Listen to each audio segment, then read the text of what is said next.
The following is an exclusive presentation of ESPN, the worldwide leader in sports. Now, from Yankee Stadium, New York, it's the American League Division Series with the Yankees and their captain Derek Jeter with an urgent need to win Game 2 up against Torrey Hunter and the underdog Twins, who will take command of this series with a win tonight. The nerves have settled. Opening statements have been made. Now, it is time to respond or reload.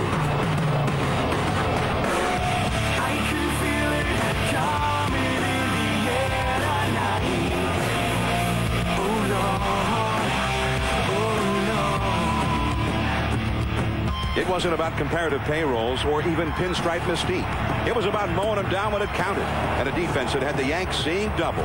Johan Santana and the mistake-free Twins shut out New York.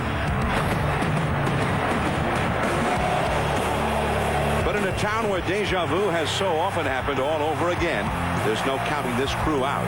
The Twins took Game 1 a year ago, and the Yankees came back to win.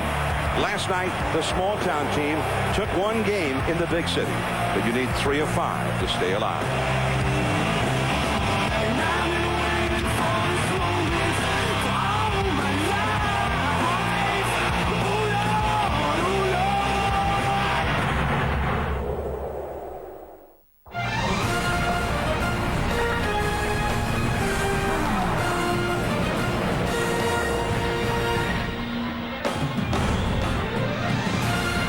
Welcome to the American League Division Series presented by Budweiser.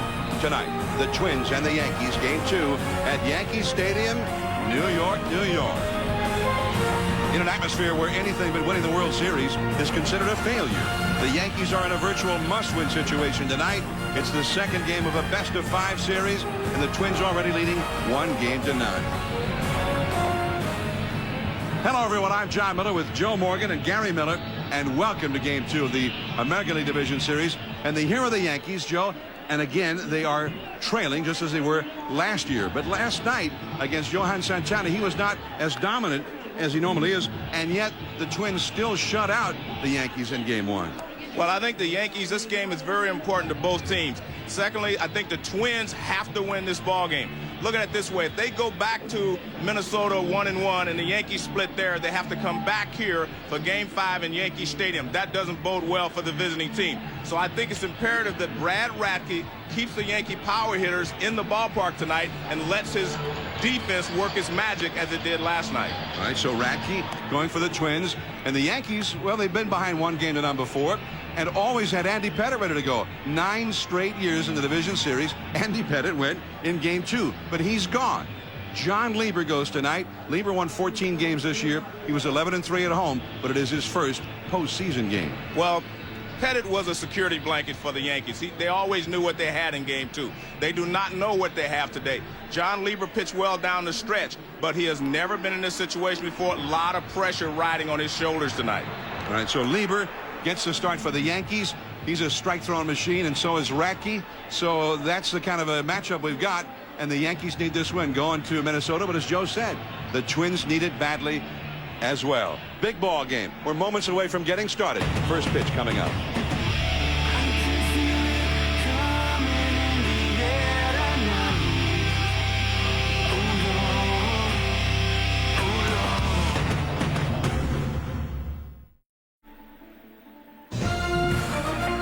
ESPN's Major League Baseball Division Series, presented by Budweiser. Budweiser, grab a cold, fresh Budweiser. It's game time.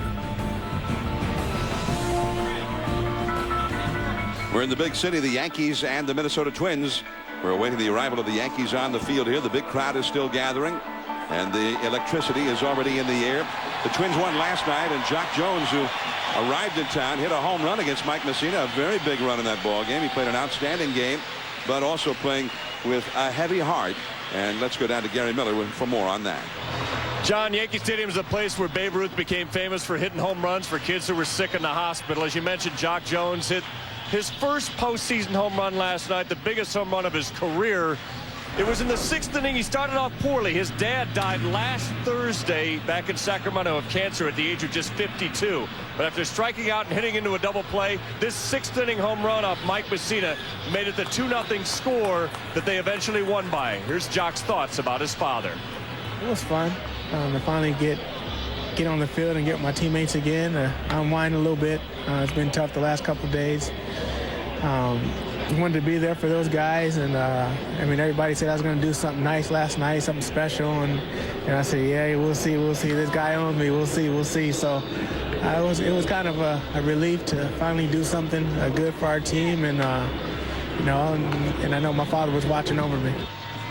His teammate Michael Gadire said that's a moment he'll never forget. He'll fly back with the team to Minneapolis tonight. Then he'll go for the memorial service on Thursday back in California. Be back Friday in Minnesota for Game 3. His mom, Linda Falk, is in the stands tonight, and he talks to him every night, guys. All right, Gary, and Jock Jones, obviously a very touching moment for him and an emotional moment against the pitcher. He was only 2 for 22 lifetime against Messina before last night. Shannon Stewart in left, Jock Jones hitting second and right. Torrey Hunter in center field. He had a great night with the glove last night. Justin Morneau, a slugger at first base. Corey Koski, another left-handed hitter with power at third base. The designated hitter Kubel, who is a young guy but also with power, getting his first postseason experience. Christian Guzman, the switch hitting shortstop. Michael Kadire at second hitting 8th, and Henry Blanco, the veteran catcher, is batting 9th. And on the mound for the Yankees, the 34-year-old right-hander from Council Bluffs, Iowa, John Lieber. Well, John, if you're the Yankees, you have to be satisfied that Lieber's out there. He went 7-1 over his last 10 regular season starts, and he does throw strikes. I think the key to the whole thing is throwing strikes. 18 walks in 176 innings. That tells you something about his strike throwing ability. Throws a fastball which sinks. He throws a slider and a changeup, and he will mix in a lot of changeups against the left-handed hitters. And he throws strikes. He averaged a little bit less than 1 walk for every 9 innings pitched during the season. And he's the only reason that Brad Radke, his opponent tonight on the mound, did not have the best control record. These are the top 2 control pitchers in the American League.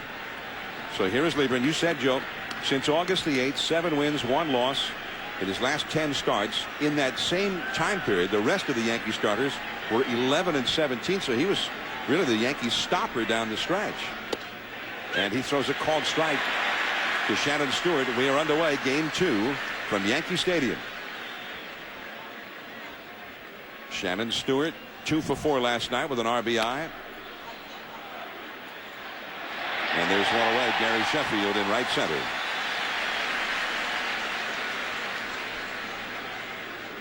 And let's take a look at the defense for the Yankees.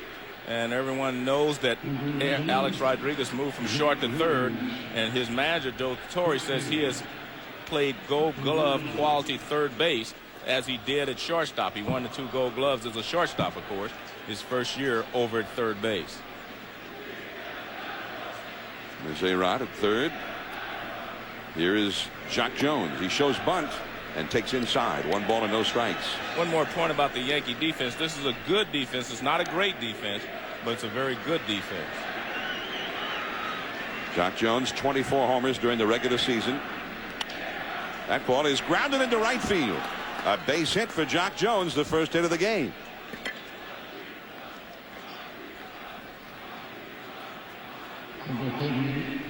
Well, he gets the fastball inside, and he just pulls it in the hole between first and second. They were shading him around pretty much straight away. They weren't playing him to pull, and he got a fastball on the inside part of the plate. Jock Jones has some speed, but while he stole 13 bases this year, he also got thrown out trying to steal 10 times. So here's Torrey Hunter. Hunter, 23 homers, 81 RBIs. On the third base side. A-Rod to second, just in time to get Jock Jones. The throw taken by Miguel Cairo. And a smart play by Cairo not to try to do too much on that ground ball. Make sure 1, as Alex Rodriguez did, and just take the 1 out at second base. So Torrey Hunter easily safe at first base. Hunter also runs well. He led the Twins this year with 21 steals. 2 down Justin Morneau, the young slugger. And talking to Ron Gardner, they're excited about him. He rips one down the right field line. That's going to go into the corner. Sheffield digs it out. He stumbles. And now Hunter's going to be waved home. The relay by Cairo. And it's high. He scores. The throw to third. And Morneau is out.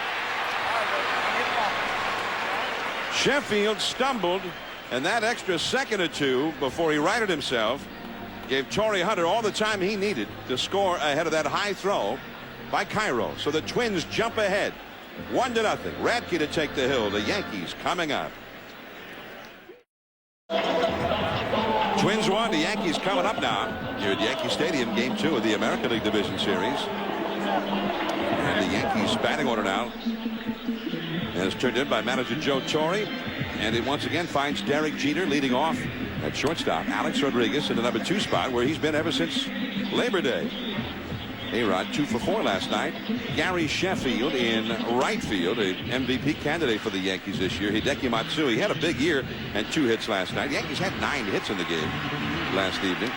Bernie Williams in center field hitting 5th. Jorge Posada, the powerful catcher, hitting 6th. Ruben Sierra almost had a home run last night. The DH. John Olerud, the veteran, at first base, and Miguel Cairo at second base, batting 9th for New York, all up against the veteran right-hander Brad Radke. Well, Radke's a guy like Lieber to throw strikes. He has been here before. Remember that. He has pitched game 5s even in the division series. So I don't think the pressure is going to bother him. He's going to throw strikes. He's going to change speeds, and he's going to allow his defense to work its magic as it did last night for Johan Santana. And the real key is just to keep the Yankees in the ballpark. I think the Yankees have to hit home runs in order to beat the Twins in this ball game tonight. And that was their weapon of the year. This Yankee team ended up being the most prolific home run hitting team in Yankees history. 242 home runs. They just did beat the record of the fabled 1961 Mantle and Maris Yankees. Jeter, first ball swinging, fouls one away. And that was interesting, John, because Lieber threw 3 pitches in a row that were swung at in the last inning, top of the inning, and all 3 of them were put in play. Torrey Hunter, Koski, and of course Jock Jones. So all of these hitters, I think, are going to be swinging because they know that both of these pitchers throw strikes, and Jeter starts off by swinging at the first pitch against Radke. 1 strike to count, and that's too far in. I said Koski, I meant Morneau, of course, who made the 3rd out at third base. 6 pitches thrown by Lieber in the inning, and there were 2 hits and a run scored. Jeter, that's hit deep into center field. Back is Hunter, still going back. He just turns and looks, hits into the black seats. A monster home run. Not many go into the black painted bleachers in straightaway center. It's tied up on Jeter's leadoff home run. Well, Jeter seems to do whatever is necessary for this team to win in postseason play. I mean, he is a big-time performer on this stage. He swung at the first pitch fastball. Now, that's Radke centering one for him. I mean, that ball's in the middle of the plate, just below the belt, right where you would put it on a tee. And he hit it like it was on a tee. They want Jeter to come out and take a bow. Just like yesterday in St. Louis, here he comes.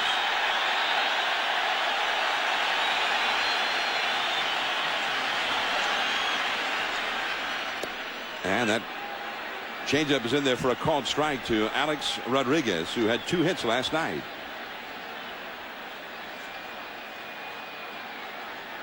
And we want to welcome all of those who have been watching the Astros and the Atlanta Braves. Houston won game 1 there in a 9-3. And if you've been watching the Twins and Yankees on ESPN2, please now switch over to ESPN. And ESPN2 will continue with SportsCenter. There's the big ballpark in the Bronx, as Reggie Jackson used to call it. And the home run we just saw by Derek Jeter hit out into the seats where Reggie every once in a while would hit one. Not many guys have hit him into those seats out all the way in center field. In the original configuration of Yankee Stadium, you had to hit it into the bleachers to get a home run, and it was 461 feet to straightaway center into those bleachers. That figure may not be the same now since they remodeled Yankee Stadium, but it's still quite a shot. Well, John, that was Jeter's 14th postseason home run in 101 games. So, I mean, he has been a big-time performer on this stage. And there's a fastball. It doesn't do much. It's supposed to be a sinker. It stayed pretty much in the middle of the plate, about belt high. And he doesn't get that one back. And they called him out, and you can see a lot of the players are reluctant to do that in the postseason. That's a foul ball. 2-2 the count. So the Yankees, who were shut out last night and were shut out in Game 6, the final game of last year's World Series, finally score a postseason run. It had been a while. But again, they do it with the home run, which is, as I said, I think going to have to be the key for Radke. He's going to have to keep them in the ballpark, and if the Yankees are going to win, they're going to have to hit some home runs. That's a bloop, but there is Kadire in shallow right. One away. The Twins jumped ahead in the top of the first inning. Jack Jones with one out hit a single. He was forced out by Hunter. Then Justin Morneau, the cleanup hitter, hit this ball down the right field line. And Sheffield stumbled a bit, relayed it to Cairo, and his throw home was a little high and a little bit late. And the run scored, although Morneau was thrown out trying to go to third. Well, excellent play there by Posada behind the plate to go up and then come down immediately and throw a strike to third to get Morneau for the third out. So with one out, Gary Sheffield. He hammers one deep and foul down the left field line into the upper deck. The ball in the first inning that bounced away from Sheffield, the ball actually took a very erratic hop off the bottom of the fence. He thought it was going to hit the covering, but it hit the bottom, which is concrete, and it shot back, and that's why he was not able to get it back in as quickly. He hammers this one, a liner that hits the facing of the upper deck. There's no doubt in your mind what he's trying to do. I mean, Gary Sheffield never gets cheated. I mean, he swings hard every time he swings the bat. He played almost all year with a bad shoulder. He may need some surgery, but nonetheless, he's got a shot to win the MVP award in the American League. Over at third base, Corey Koski, and that is out number 2. So Sheffield retired. And let's take a look at this great team defense that the Twins throw at you. I mean, they do a great job, and especially in the outfield with Hunter, Jones, and Stewart, they run down everything. And Hunter made 2 spectacular plays last night, one leaping over the wall to take a possible home run away from Alex Rodriguez, and he also threw Posada out at the plate, which turned into a double play. I heard they call Torrey Hunter Spider-Man in Minneapolis and St. Paul because he's just like Spider-Man the way he can move out there without even throwing those spider webs out. Hideki Matsui, Godzilla, when he was in Japan, that was his nickname. The big home run hitter from the Tokyo Yomiuri Giants, and he had a lot of home runs here for the New York Yankees. 31 homers in his second year in New York, 108 batted in. And that changeup just off the outside. 3-0 the count. Well, he has been a very fundamentally sound and consistent player for the Yankees since he has been here. Of course, he got better this year in the power department, but he still drove in a lot of runs last year as well. And he draws a walk here against Radke.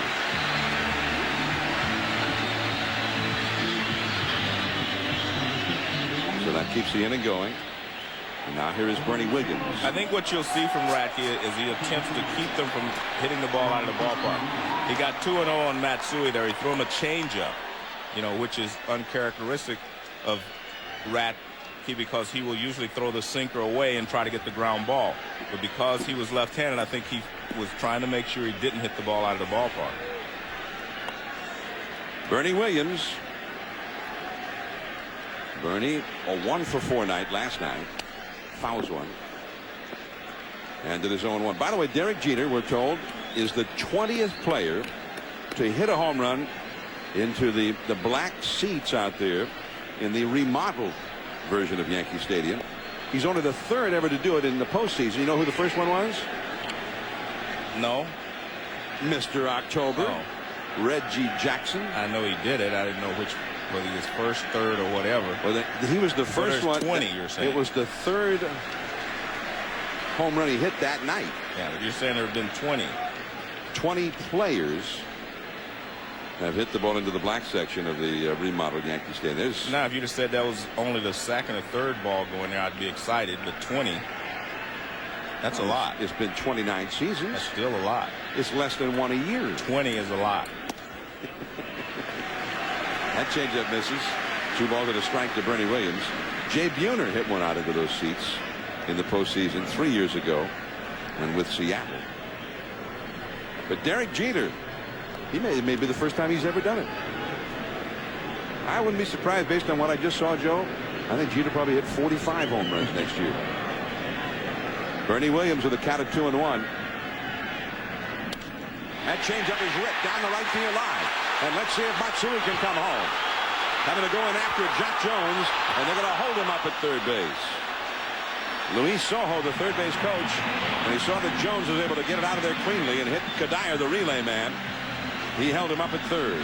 Unlike the ball that was hit by Morneau, this one hits the padding, and it bounces correctly right back to Jones.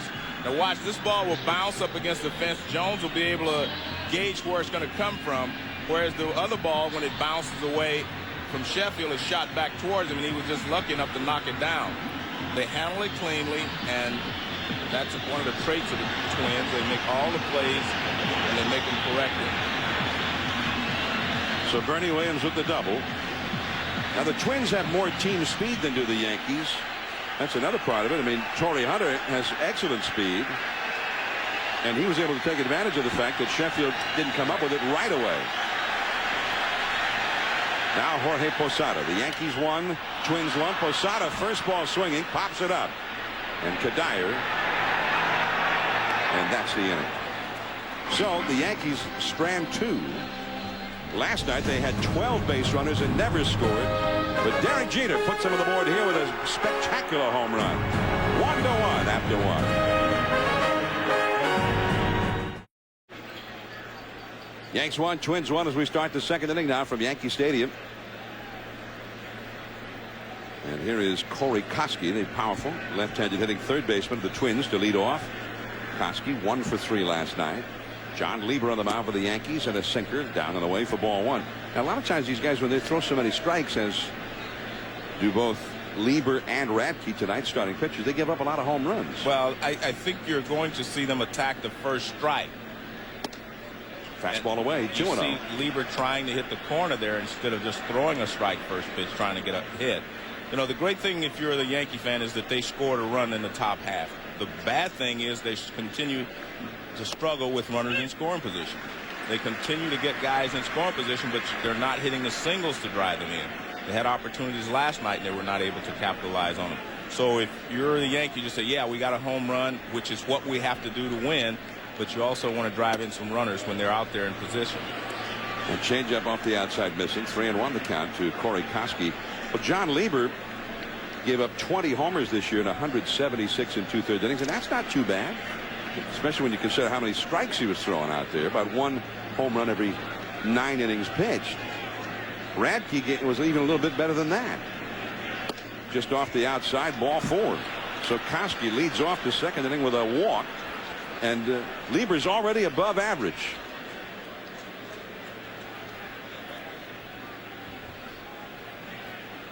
This is the American League Division Series, Game 2. The Twins and the Yankees here. I'm John Miller with Joe Morgan and Gary Miller also with us.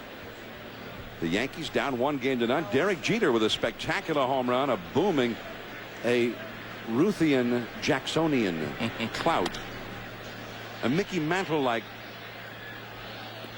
majestic tape measure shot over the wall in center field, and I mean the wall, not just the fence that lines the field, but I mean the bleacher wall into the black seats out there. Only the 20th guy. Is that incredible, Joe? Can you imagine that? Only 20 guys in 29 seasons. So you'd be impressed if he was like the second guy. Yeah, third or fourth even. I'll even give you 5, but 20, you can't even name them all. If you have to go to the papers to name them off, then there's a problem. 1-1 the count to Kubel. The one thing that Ron Gardenhire said is he thinks this guy's going to be a really big-time hitter. He's got a short swing, and that's the reason he's put him in there. He had a good game against Lieber when they were here toward the end of the season. Jason Kubel, born in South Dakota, who fouls one off the fists there from Lieber. 1 ball and 2 strikes. Been in the Twins farm system since the 2000 season. Grew up in Southern California, although he was born in South Dakota. And this year, started the year in Double-A ball, hit .377 in 37 games, hit .343 in Triple-A, and then hit .300 in 60 at-bats in the big leagues. Well, I can see why they're excited about him as a big-time player. He just thinks that he's going to really be a good hitter. He also thinks Morneau is going to be a big-time home run hitter. So the Twins have a lot of young players that they're adding to this core group. There's a curveball. It's down and away. 2 balls, 2 strikes. Kubel is only 22 years old. He has a look at Al Newman, the third base coach, before standing back in. Koski, the runner at first. Koski got a little speed. There's Albert D. Newman. He doesn't look worried. 2-2 the count. Struck him out. Good high fastball. What Lieber does, he gets you looking for the ball to sink, and then he throws you the riding fastball. That one was up. And Kubel swung right through it. There's a high fastball, and he can't catch up with it. See, that's not a sinker rotation right there.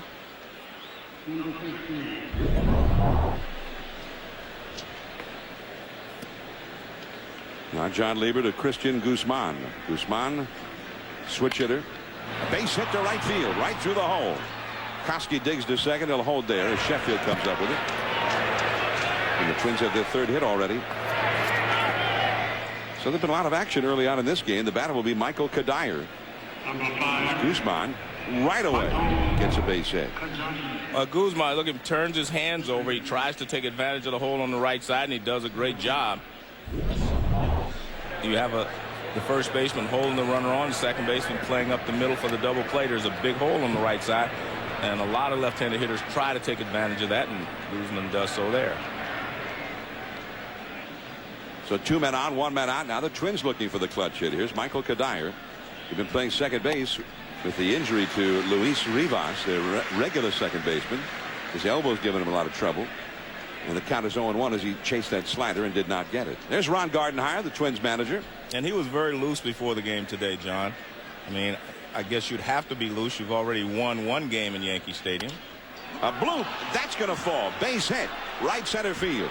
Coming around third. Koski, he scores. Here's a throw to third. Guzman tested Gary Sheffield and won. Well, Gary Sheffield threw a strike. It's just the speed of Guzman got him in under the tag of Rodriguez.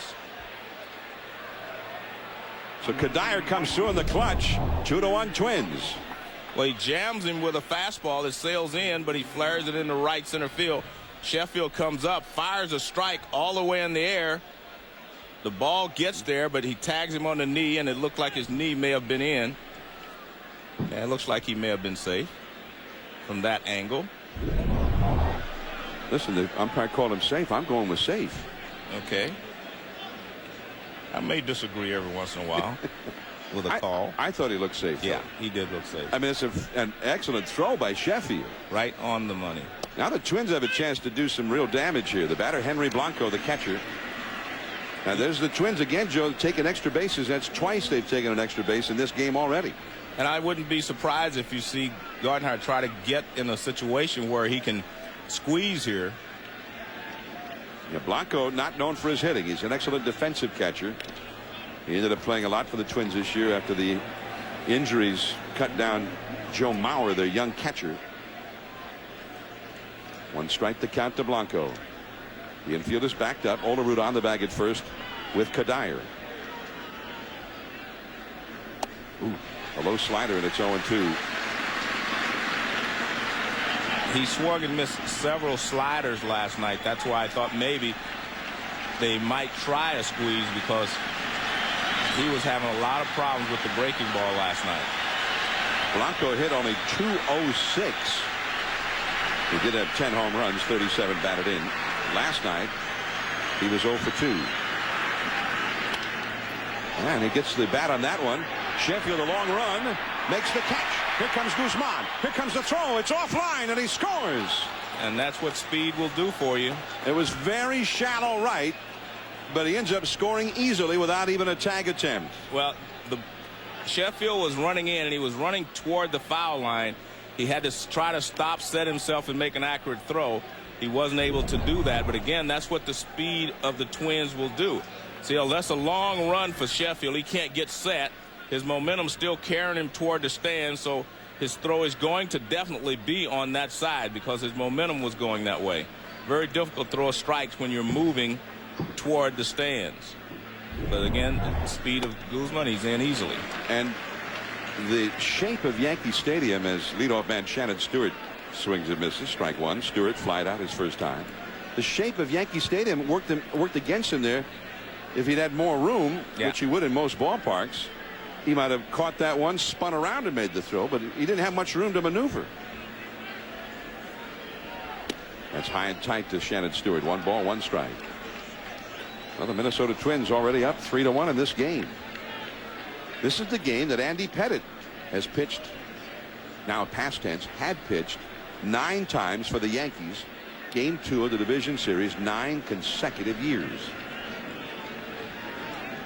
1 ball, 1 strike. Over to Jeter. To Cairo for the force out on Kadire, and that's the inning. But the Twins coming right after the Yankees, leading 3-1. Ruben Sierra coming up. Yankee Stadium in New York, and the Minnesota Twins leading 1-0 and leading game 2 3-1 as we go to the last half of the 2nd inning.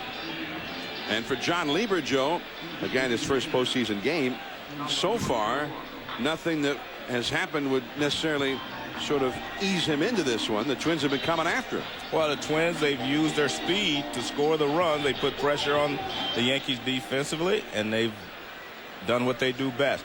And when we talked to Joe Torre, he said the Twins remind him of the California Angels with their aggressiveness on the bases and their speed, but the Angels have a little more power.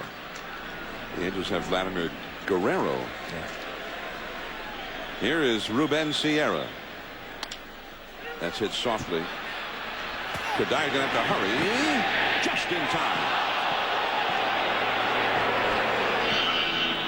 Crowd didn't think so. 1 down. Tonight after our game will be game 2 of the Red Sox and Angels. You mentioned the Angels, Joe. 10 o'clock Eastern, 7 Pacific on ESPN. The Red Sox leading 1-0 and Pedro Martinez will try and put them ahead 2-0, but he's up against Bartolo Colon, the 18-game winner, going for the Angels. So the Angels in the same spot as the Yankees. They need a win because they're leaving Southern California for Fenway Park after the game. Rick Sutcliffe, Tony Gwynn, Kyle Peterson, and Chris Berman will be there to bring it all to you after our ball game on ESPN. Here's John Olerud. If you followed the Seattle Mariners all year, you might be saying, wait a minute, I thought he retired. Well, the Yankees had a need when Jason Giambi had the ailments that shut him down. Tony Clark ended up having to play almost every day, and they coaxed John Olerud out of retirement. Along the left field line, there's a long run for Stewart. Just enough room, and that is out number 2.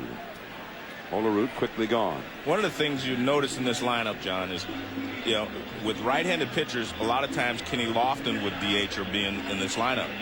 I think Joe Torre decided the makeup of this team says we have to hit with power. We have to have extra base hits. We have to drive the ball out of the ballpark. So he's going with his power lineup, because if you put a guy like Lofton in, he's basically the only one with speed that's going to do anything. So he's playing a different game.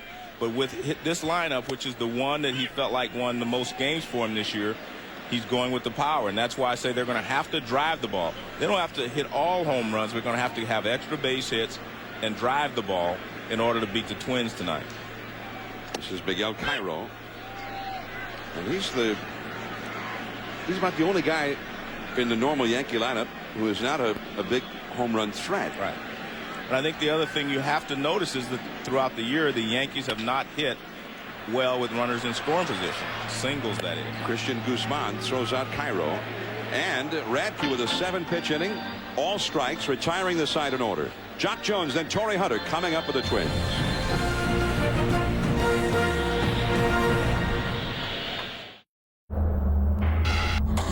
Center field is definitely my home.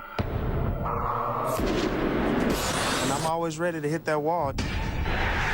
Sometimes I hit the wall so hard, it rattles my brain. But I'd rather rob a home run than hit a home run any day of the week. Just to see the expression on their face, that's the best feeling ever. I live for this. October, 8 teams, 1 champion. Watch the World Series. Don't miss it. ESPN's Major League Baseball Division Series, presented by Budweiser. Budweiser, grab a cold, fresh Budweiser. It's game time. And in part by Lowe's, where you'll find all your home improvement needs. Lowe's, improving home improvement. Back here in New York, I'm John Miller with Joe Morgan. Game 2 of the American League Division Series, and the Yankees have fallen behind here 3-1 as we go to the third, providing the beautiful views of New York and Yankee Stadium from up above is the AmeriQuest airship Liberty, captained by Scott Daniker and Corky Belanger Jr.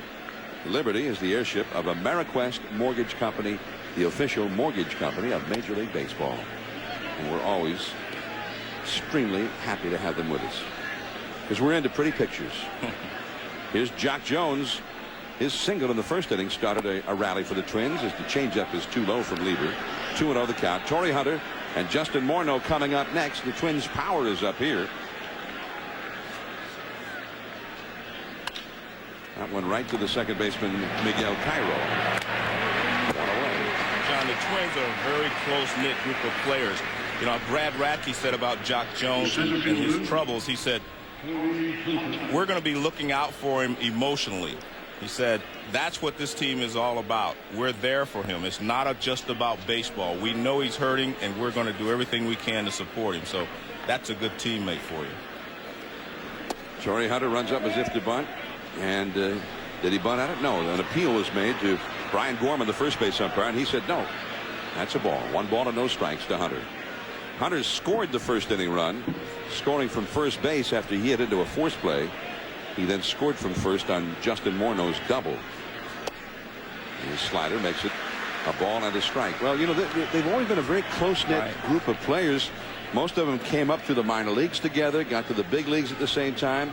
And guys who have left this ball club and gone elsewhere still call the other members of the Twins all the time. Guys like Eddie Guardado, now at Seattle. A.J. Pierzynski went to the Giants. 1 ball, 2 strikes.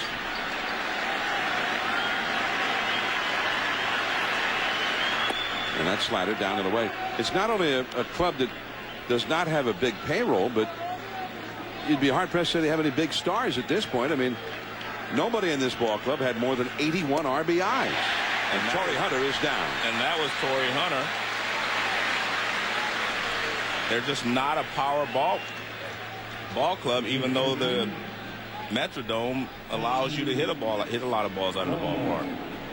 They're a team that's built on speed, defense, and pitching, and it works for them. And that pitching this year was especially potent. Radke had one of his best years, although the Twins did not score many runs on his behalf. Justin Morneau hits a foul ball, but Johan Santana, who pitched here last night, was one of the best in the game. He really blossomed. We're looking at Justin Morneau, 6 feet 4 inches tall, born in British Columbia in Canada, pops it up. And Jeter is going to take it. That's the inning. So the first quiet inning, a 9-pitch inning for Lieber. 3 up, 3 down. Top of the order, Jeter coming up. Here come the Yankees into the last half of the 3rd inning from Yankee Stadium in New York. The Minnesota Twins leading 1-0 and leading this game 3-1. Back to Brad Radke. It looks like a young fan, maybe with the rally cap already going. The top of the order for the Yankees. And when this top of the order comes up, Yankee fans are already excited, feeling something's bound to happen. You got Jeter, Alex Rodriguez, Gary Sheffield. And the fastball sinks low from Brad Radke. Jeter led off the game with a long home run into the black bleachers in center field. John, we were talking about the Yankees leaving runners in scoring position, not hitting enough singles. Actually, from a batting average standpoint, if you subtract the home runs they hit, they're hitting .242 as a team with runners in scoring position. And I think that's great. They hit home runs, but you have to find another way to score, especially in close ball games. And there's Jeter's home run. I mean, I think he knew it was a home run as soon as he hit it well up onto the black tarp in center field.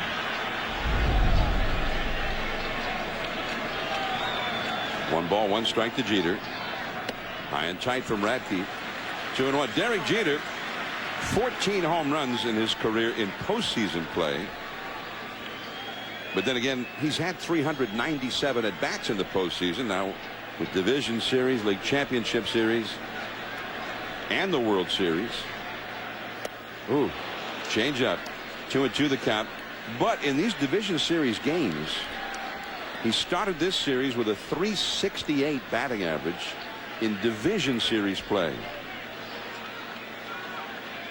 And these are usually real tense games. I mean, if you don't win a Division Series outside of your own town, who even remembers you were in?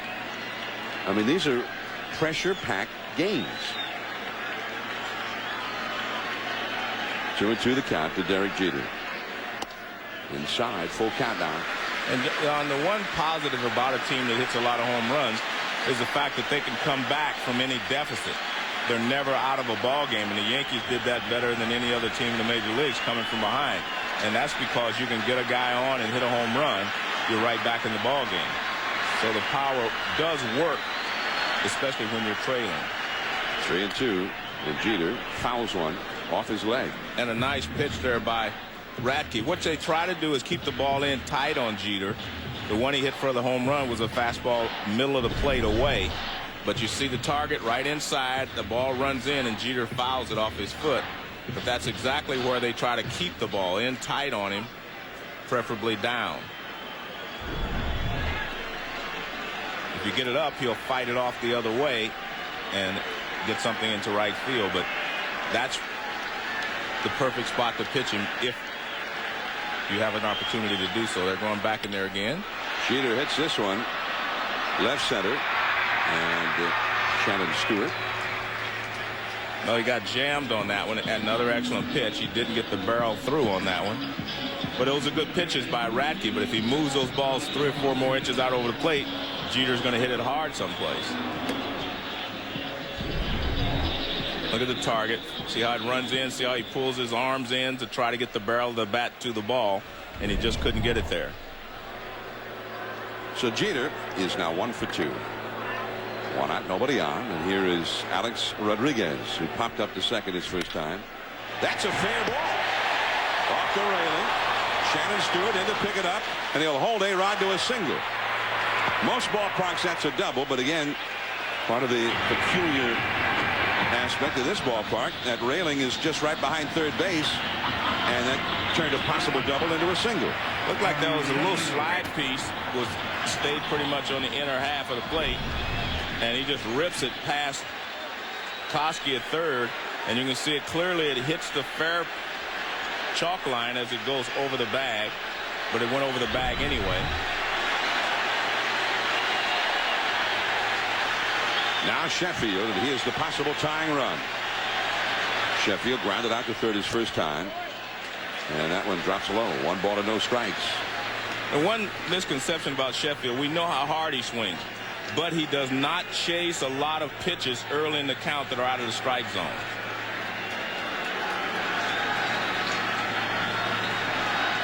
Hideki Matsui, the cleanup hitter, on deck. 1 ball and no strikes, and that's yanked foul. Ball and a strike. Last night, very frustrating night for the Yankees. They hit into 5 double plays. They had 2 hits in 15 at bats with runners on base, including no hits at all with runners in scoring position. They put 12 men on base in the game and never got any of them home. The ball and a strike to Sheffield. Down and in. By the way, Alex Rodriguez with his 3rd hit of this series, and we asked Joe Torre about A-Rod last night, and he said he was real happy with A-Rod's approach. He had good swings, and he had excellent at-bats all the way through. Yeah, I talked to him before the game, and he said basically he's trying to go right center, left center, and just react to the ball inside. That ball is hammered. If it's fair, it's gone. Down the line. It is a home run.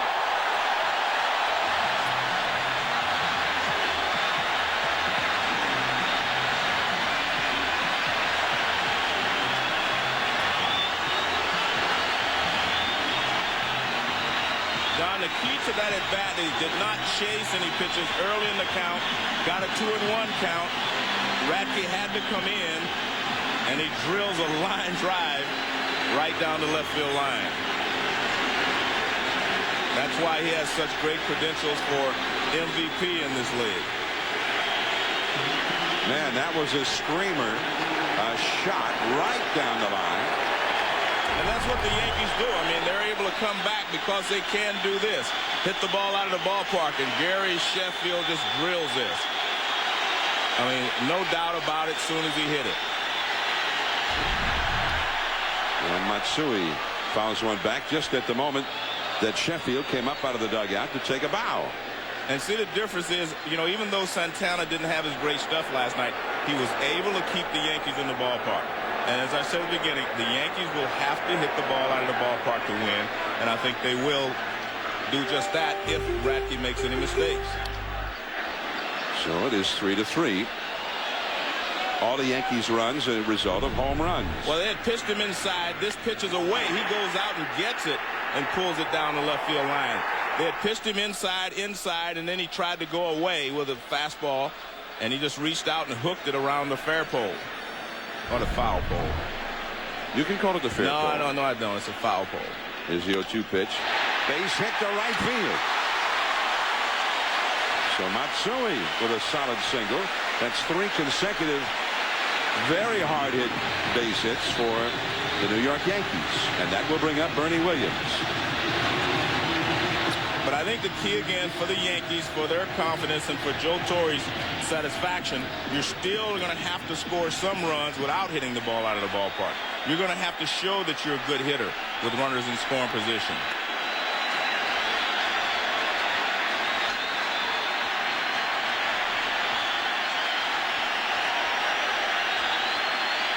Bernie Williams hit a double his first time into the right field corner. Matsui, the runner at first, 1 out. 3 consecutive hits here for the Yankees. And Bernie takes a strike on the inside.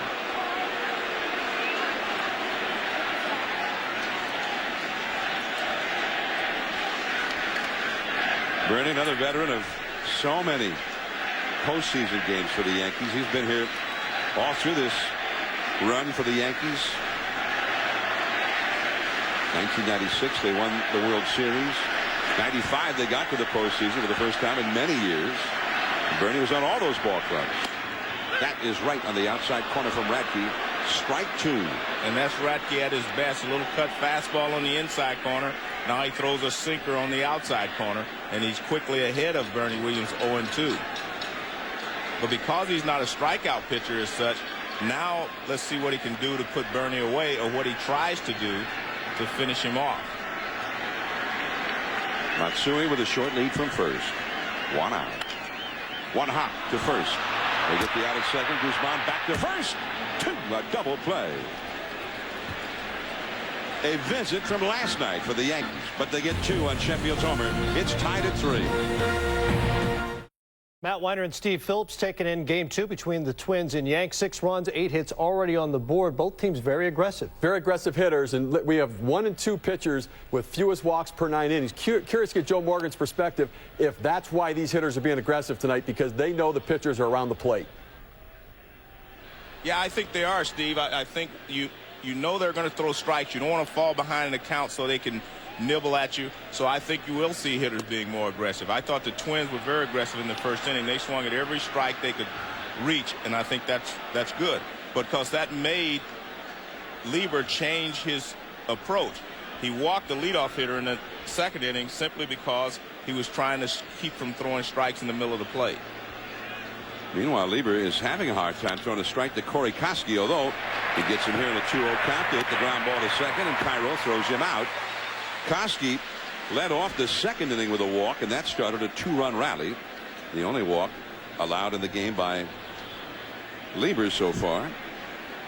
And look at that. That's amazing. I mean, you know what's really amazing is Curt Schilling, because he is a power pitcher. I mean, and for a power pitcher not to walk guys. See, Lieber and Radke, neither of them are power pitchers, but Curt Schilling is. So that's a really telling statistic there in Curt Schilling's case. John, we were talking about the fact that the Yankees have to hit home runs, and I felt like, they would tonight. But if you're a Yankee fan, the bad thing is those home runs have only tied the ball game. Jason Kubel over the mound. Here's Jeter on the run, throws him out. Nice play by Jeter. So the young Kubel, 22 years old, in his first postseason game, is retired, out number 2. He's 0 for 2 in the game. I read a comment from Derek Jeter. He said this is his best season so far. The way he came back offensively, and he thinks he's played great defensively, and everyone agrees.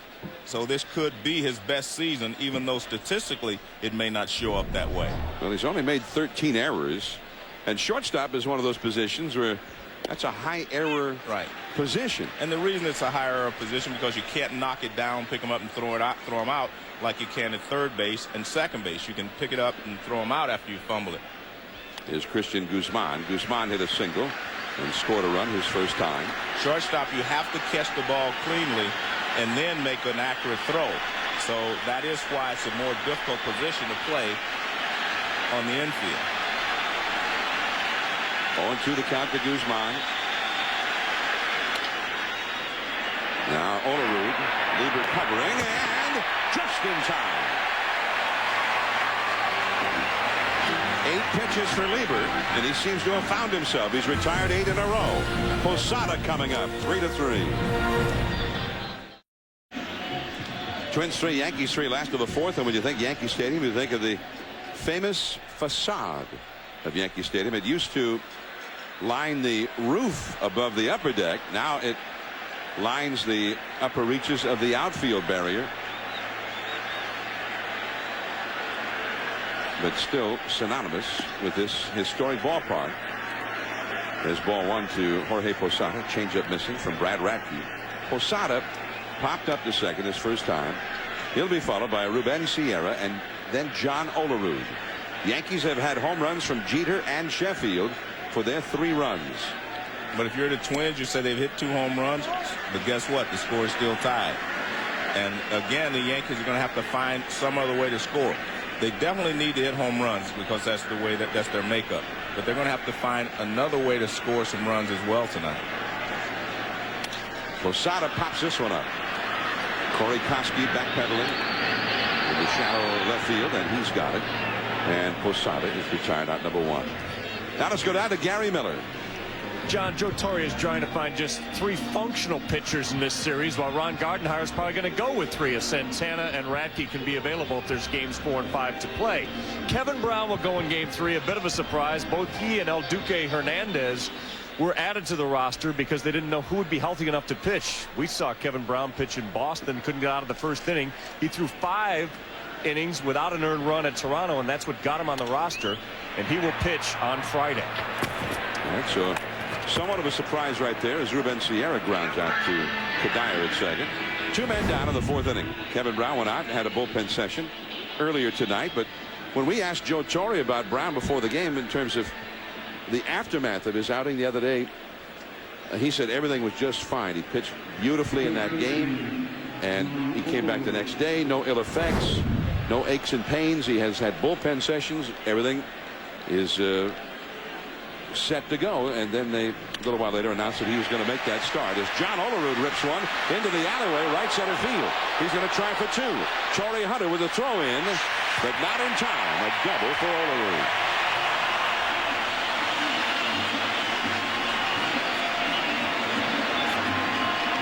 Sixth hit for the Yankees. They've had 2 home runs and 2 doubles amongst their 6 hits. But, you know, last year when the Yankees and Twins played, Twins won game 1. Yankees had Andy Pettitte ready for game 2. Then when they went to Minnesota, they had Roger Clemens. Then they had David Wells to put the Twins away. Right. Obviously, they do not have that same combination this year. But I think they are a much better offensive ball club than they were then. When I say offense, I'm talking about in terms of scoring runs. Now Olerud breaks for third, but he's going to go back to the dugout and get his glove anyway because Cairo is thrown out by Christian Guzman. Are you kidding me? The inning's over already? This game's moving quickly. 3-3. All right, the wild card team. Well, I don't think there's any surprise. Houston played well down the stretch. They were putting up big numbers offensively, and they're a very good hitting ball club. Plus, they had the Rocket on the mound today, so everything was perfect for them. Yeah, and they go from the Rocket to Roy Oswalt, who was 20-10 this year, the only 20-game winner in the National League. So the Braves are facing a huge game tomorrow at Turner Field. Back through the middle, Michael Cuddyer has a base hit. And he is 2 for 2 now with an RBI. Henry Blanco coming up now, the 9th place hitter. 3-3 the score here. The Twins with 5 hits against John Lieber. The Astros leading Atlanta 1-0 in the National League Division Series by virtue of their win today. The Cardinals beat the Dodgers yesterday in a game Joe and I televised on ESPN. Cardinals up 1-0. They play game 2 tomorrow.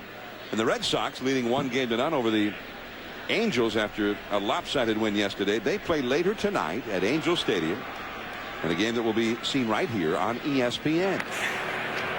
Cuddyer back to the bag. Blanco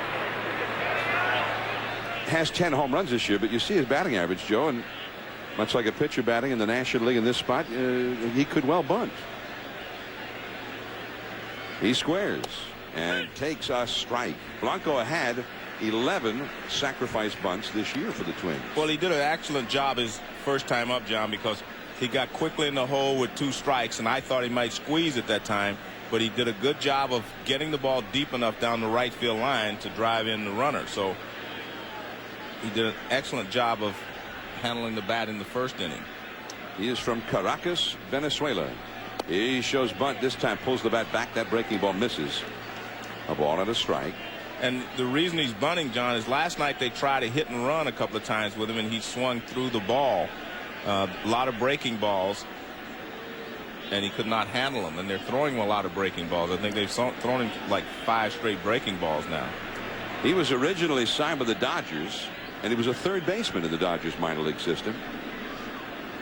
1 ball, 1 strike. There's the bunt, but it's foul. 1 ball and 2 strikes. And he was not going anywhere in the Dodgers organization, and they converted him to a catcher, and he said it was Mike Scioscia, now the Angels manager, who worked with him and helped him become a catcher. And he says he still stays in touch with Mike Scioscia, even though now they're adversaries. But and I was asking about that, so I said, you still stay in touch? He said, yeah. He said, you know, Mike Scioscia, he is a great man. So Henry Blanco with an unsolicited compliment there for the manager of the Angels. 1 ball, 2 strikes. Swings away and fouls one. You mentioned his at bat there that got the sacrifice fly, got the run home in the second inning. It was a 2-strike count, and it was a pretty tough pitch, as you mentioned. Well, what he did there again, he was going the other way with 2 strikes. Last night he was pulling off pitches, and I'm sure they discussed it before the game today. That was a slider away. That was a very difficult pitch to handle there, but he was going the other way with it and fought it off. Blanco, 33 years old, That's a double play ball to Jeter. He steps in the bag one. Over to first. Two.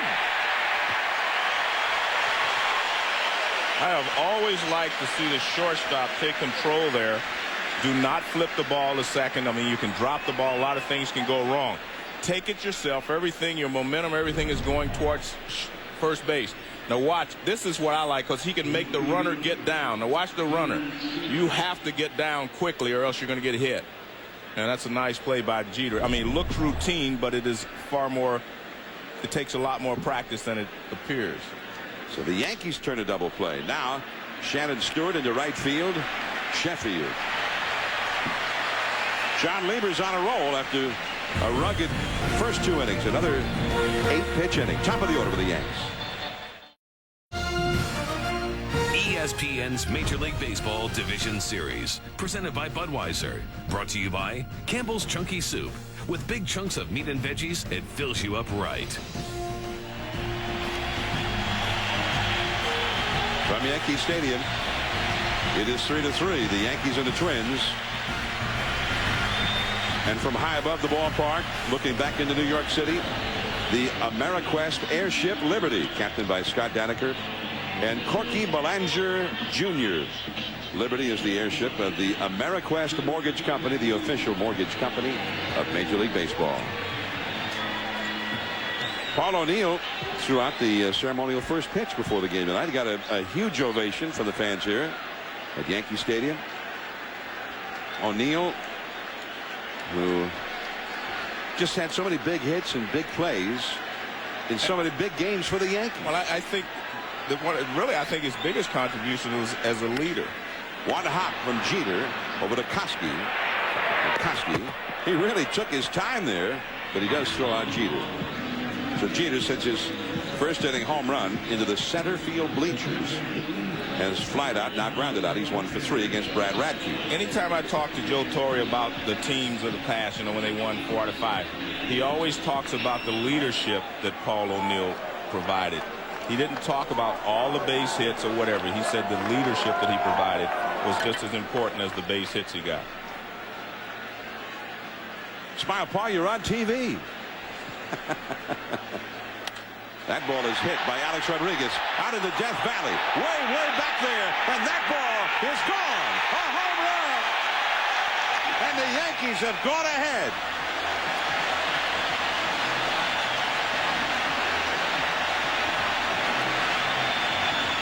The third home run of the night for the Yankees, and Alex Rodriguez has his first Yankees postseason home run. And John, this is the Yankee team that I thought might show up today. This is a home run hitting machine.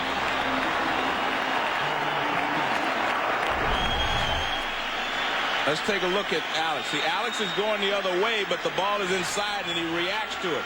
Watch his momentum. He doesn't pull away. He's going back through the middle and left, right center, as he told me before the game, but he's reacting to the ball inside. That pitch was inside. He reacted to it and hit it out of the ballpark. I was out in left center to the left of that 399 sign. Here is Sheffield. Broken back. And Koski and Guzman. It is Koski in front of Guzman. And that was Alex Rodriguez's 4th postseason home run. Of course, he hit some with the Mariners before he went to Texas. And there you see what the Yankees did. 242 home runs. That tells you what they are. That's their makeup. And if they're going to win, they're going to have to do what they do best, and that's hit the ball out of the ballpark. We saw him hitting a lot of double plays yesterday. We saw him thrown out trying to steal into double plays. That's what they do. But this ball club also hits the ball out of the ballpark, and they do it well. Here's Matsui. He swings at the first pitch, a changeup, and misses. Each of the last 6 Yankee players hit the first pitch and put it in play. Matsui swings at the first pitch but misses. The Yankees lead 4-3. But Alex Rodriguez, as you mentioned, Joe, had those other home runs in the postseason with Seattle. But I think they're only counting the one here in New York that he hit tonight. Shallow center, and Torrey Hunter's got it. Alex Rodriguez with a long home run. That's no cheapie when you hit one out there in this ballpark. Jock Jones, Torrey Hunter coming up. 4-3 Yankees.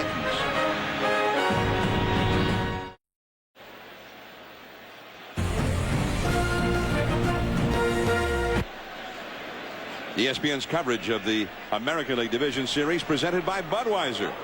The Twins and the Yankees, game 2, with the Twins leading 1-0, and they were leading in this game 3-1, but that was in the second inning.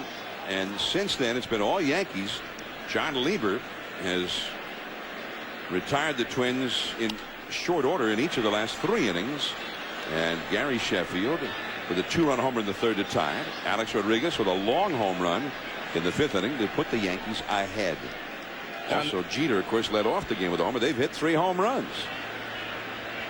1 strike to count to Jock Jones, and he chases that low slider. 0-2. One of the things we were talking about before the game, and everyone was wondering about John Lieber. This is his first postseason start.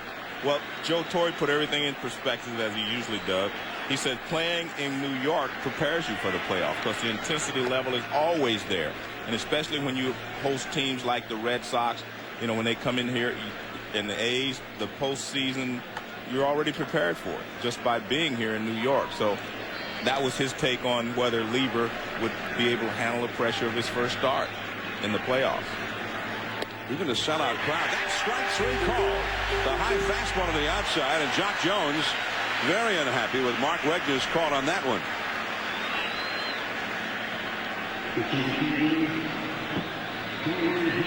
One down.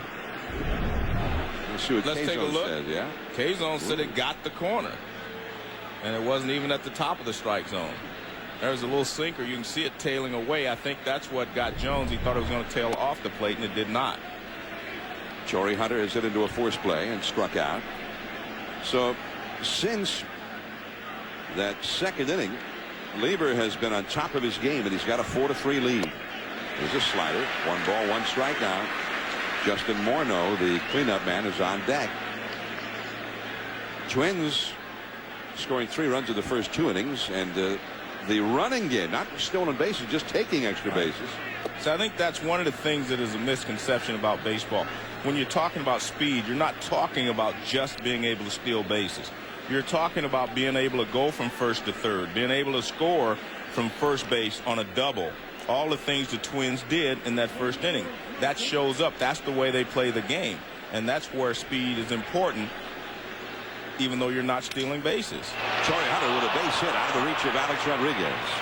And that's Torrey's first hit of this game. Torrey, who had 1 hit last night in 4 at-bats. And you got to remember, John, over 162 games, the more times you go from first to third on a single with less than 2 outs, that gives you more opportunities to score. That's why I say speed is always important. I'm John Miller. This is Joe Morgan, my Hall of right. Fame partner. Yeah, you're looking good tonight, by the way. Hanging in there. Yeah, this is big. This is the postseason. Yeah. An important part, too, because the second game kind of twists the fates of both teams tonight, I think. So the Twins jumped out early using that running game, and the running game, taking the extra base, contributed to all 3 of their runs. And the Yankees, Joe said at the outset, the Yankees needed to hit some home runs. That was their big weapon. Jeter led off the game with a home run and kind of set the tone. Then Sheffield, a 2-run homer in the third to tie it. Alex Rodriguez, a homer in the 5th. Both pitchers are strike-throwing machines. Lieber for the Yankees, Radke for the Twins. Lieber's only had 1 inning where he's thrown more than 10 pitches in this game. And we're in the 6th inning right now. There's Brad Radke, but he's been roughed up with the long ball tonight. 1 ball, no strikes to Justin Morneau. Now, yesterday, Joe, you mentioned as we watched the Cardinals play the Dodgers that any pitcher going through that Cardinal batting order, I mean, that lineup just going to wear you out. Yeah. And this Yankee batting order, they got a lot of big names, a lot of big sluggers in this lineup as well. Yeah, they do it a different way, but they still accomplish their goal, and that's to score runs. I mean, the Cardinals are a more well-balanced offense in that they have a lot of 300 hitters in their lineup, and they will, you know, put the ball in play with runners in scoring position. These are kind of your Big Bang Theory Yankees, and they do what they do, and they hit the ball out of the ballpark. Well, I, for one, I dig the long ball. Oh, chicks dig the long ball. I know that. That was the old commercial that baseball had going with Tom Glavine and Greg Maddux. Well, that hasn't changed. They were great pitchers for Atlanta at the time. They did the commercial. The idea was they started taking extra batting practice because chicks the dig women, the long ball. that's what they said. The chicks dig the long ball. 2-1 the count. Justin Morneau, 23 years old, and they think he's going to hit a lot of home runs for the Minnesota Twins. Twins fans are going to really dig Justin Morneau. He hit 41 home runs this year. 22 of them he hit for Rochester in AAA ball, and then he hit 19 more when he got to the Twins, and he hit 19 homers in about the same number of bats that he hit the 22 homers in the minor leagues. Now, we showed a picture of Gardenhire there. I think that these two managers, Gardenhire for the Twins and Torre for the Yankees, are perfect fits for their ball clubs and the personality of their ball clubs. Gardenhire is like one of the guys. He laughs, he jokes with the guys. I mean, and he is good for young players. Joe Torre is a veteran type manager. He's very calm. He never gets upset. He's like the duck on the pond. I mean, he's all calm at all times, keeps his team calm. Morneau lunges at that low slider. Jeter in shallow left. That is out, number 2. 2 men down. I remember when they hired Gardenhire, you know, I was wondering, well, is he the right guy for this young group of guys? And you know what? He was, definitely. And I mean, all of them love him. They love playing for him, and he gets the most out of their ability. And Joe Torre, you know, he's a guy that's won championships. So you say, well, I'll build the team the way I want to. Well, he always adjusts to his personnel. Remember, the teams that won the championships before were more of a running team, hit and run, get deep in the count, so forth. This is a different type team. This is a power hitting ball club, and he lets them both. He let them do their thing. He let the other team win the way they played the game, and he lets these guys win by doing it this way. He doesn't like it all the time when they strike out with a runner at third, but he knows that's the price you pay. Here is Corey Koski. 0-1 the count. That foul ball out of play. Well, when we got into Ron Gardenhire's office before the game, he was on his laptop computer, and then he admitted to us that what he was actually doing, he wasn't going through stats or going through matchups. He said he was downloading music for the ride home. And he said that the music they play when Ruben Sierra of the Yankees comes to the plate, he thought last night, he says, wow, I like that music. Now they throw to first. Torrey Hunter is safe. He steals the bag. He got picked off, or they could not get him. Well, what Lieber did wrong there, he should have just stepped off. You step off because you do not have to throw to first if you step off. But if you make a move that way on the rubber, you have to throw. So he'll take off. Now step off. You don't have to throw to first. He felt him going, so he threw to first base, but he really should have just stepped off. You step off there, turn and throw to second, you got him. He did know he was going, but he threw to first base instead. That was shades of Hurricane Herb Washington. Yeah, just take off and see what they do with you. So back in 1974, the Oakland Athletics, Charlie Finley was the owner. They signed a world record holder in the 40-yard dash, Hurricane Herb Washington. Hunter started toward third, but that ball, I think, hit the umpire's leg. Quickly pounced on by Posada, and Hunter quickly went back to second. And now Posada out to, he might have gotten crossed up there. Well, I talked to Lieber about it. Really, I think he's going out to talk to him about Torrey Hunter as well. He wants to make sure that Torrey is not having an effect on Lieber because he knows he made a mistake to let him get to second base. He wants to make sure we concentrate on the hitter. Let's make your pitches, and we'll get out of this. So Torrey Hunter steals a bag, and last night he also stole a bag against Mike Messina. And not many guys steal bases when Messina's pitching. Torrey Hunter had quite a night all the way around, though. This was a big play, completing a double play, throwing out Posada at the plate. And then A-Rod said, hey, I knew if it stayed in the park, Torrey would get it. But maybe it stayed in the park because Torrey got it. Now, look, I'll tell you what. The catch was great, but the best play was the throw. That is a very accurate one-hop throw, perfect to the plate, easy to handle, and that's why he was able to stop the runner from scoring. Well, Torrey got himself in a scoring position here, in effect, by getting picked off. Koski trying to bring him home, and that's up and away, 2-1 the count. Hurricane Herb Washington was not a baseball player. He was a track star, and his best move ended up being just taking off. And invariably, pitchers would turn and throw to first, and then he'd beat the throw by the first baseman to second. But in the World Series, Mike Marshall, the veteran reliever, did just what you're talking about. Herb got himself picked off, and Marshall stepped off the slab and picked him off. Yeah, that's what you have to learn to do as a pitcher. Step off. And you step off even if you don't think he's going all the time. You step off because you know that he's getting a big lead at first base. The veteran pitchers would do that. But there was a bigger variety of runners when Mike Marshall played, so it was general rule of thumb, make sure the guy doesn't take off while you're in the set position. Fans on their feet here. 2 strikes to Koski with 2 down. Torrey Hunter in scoring position. A base hit could tie the game. Koski has walked and grounded out. He struck him out.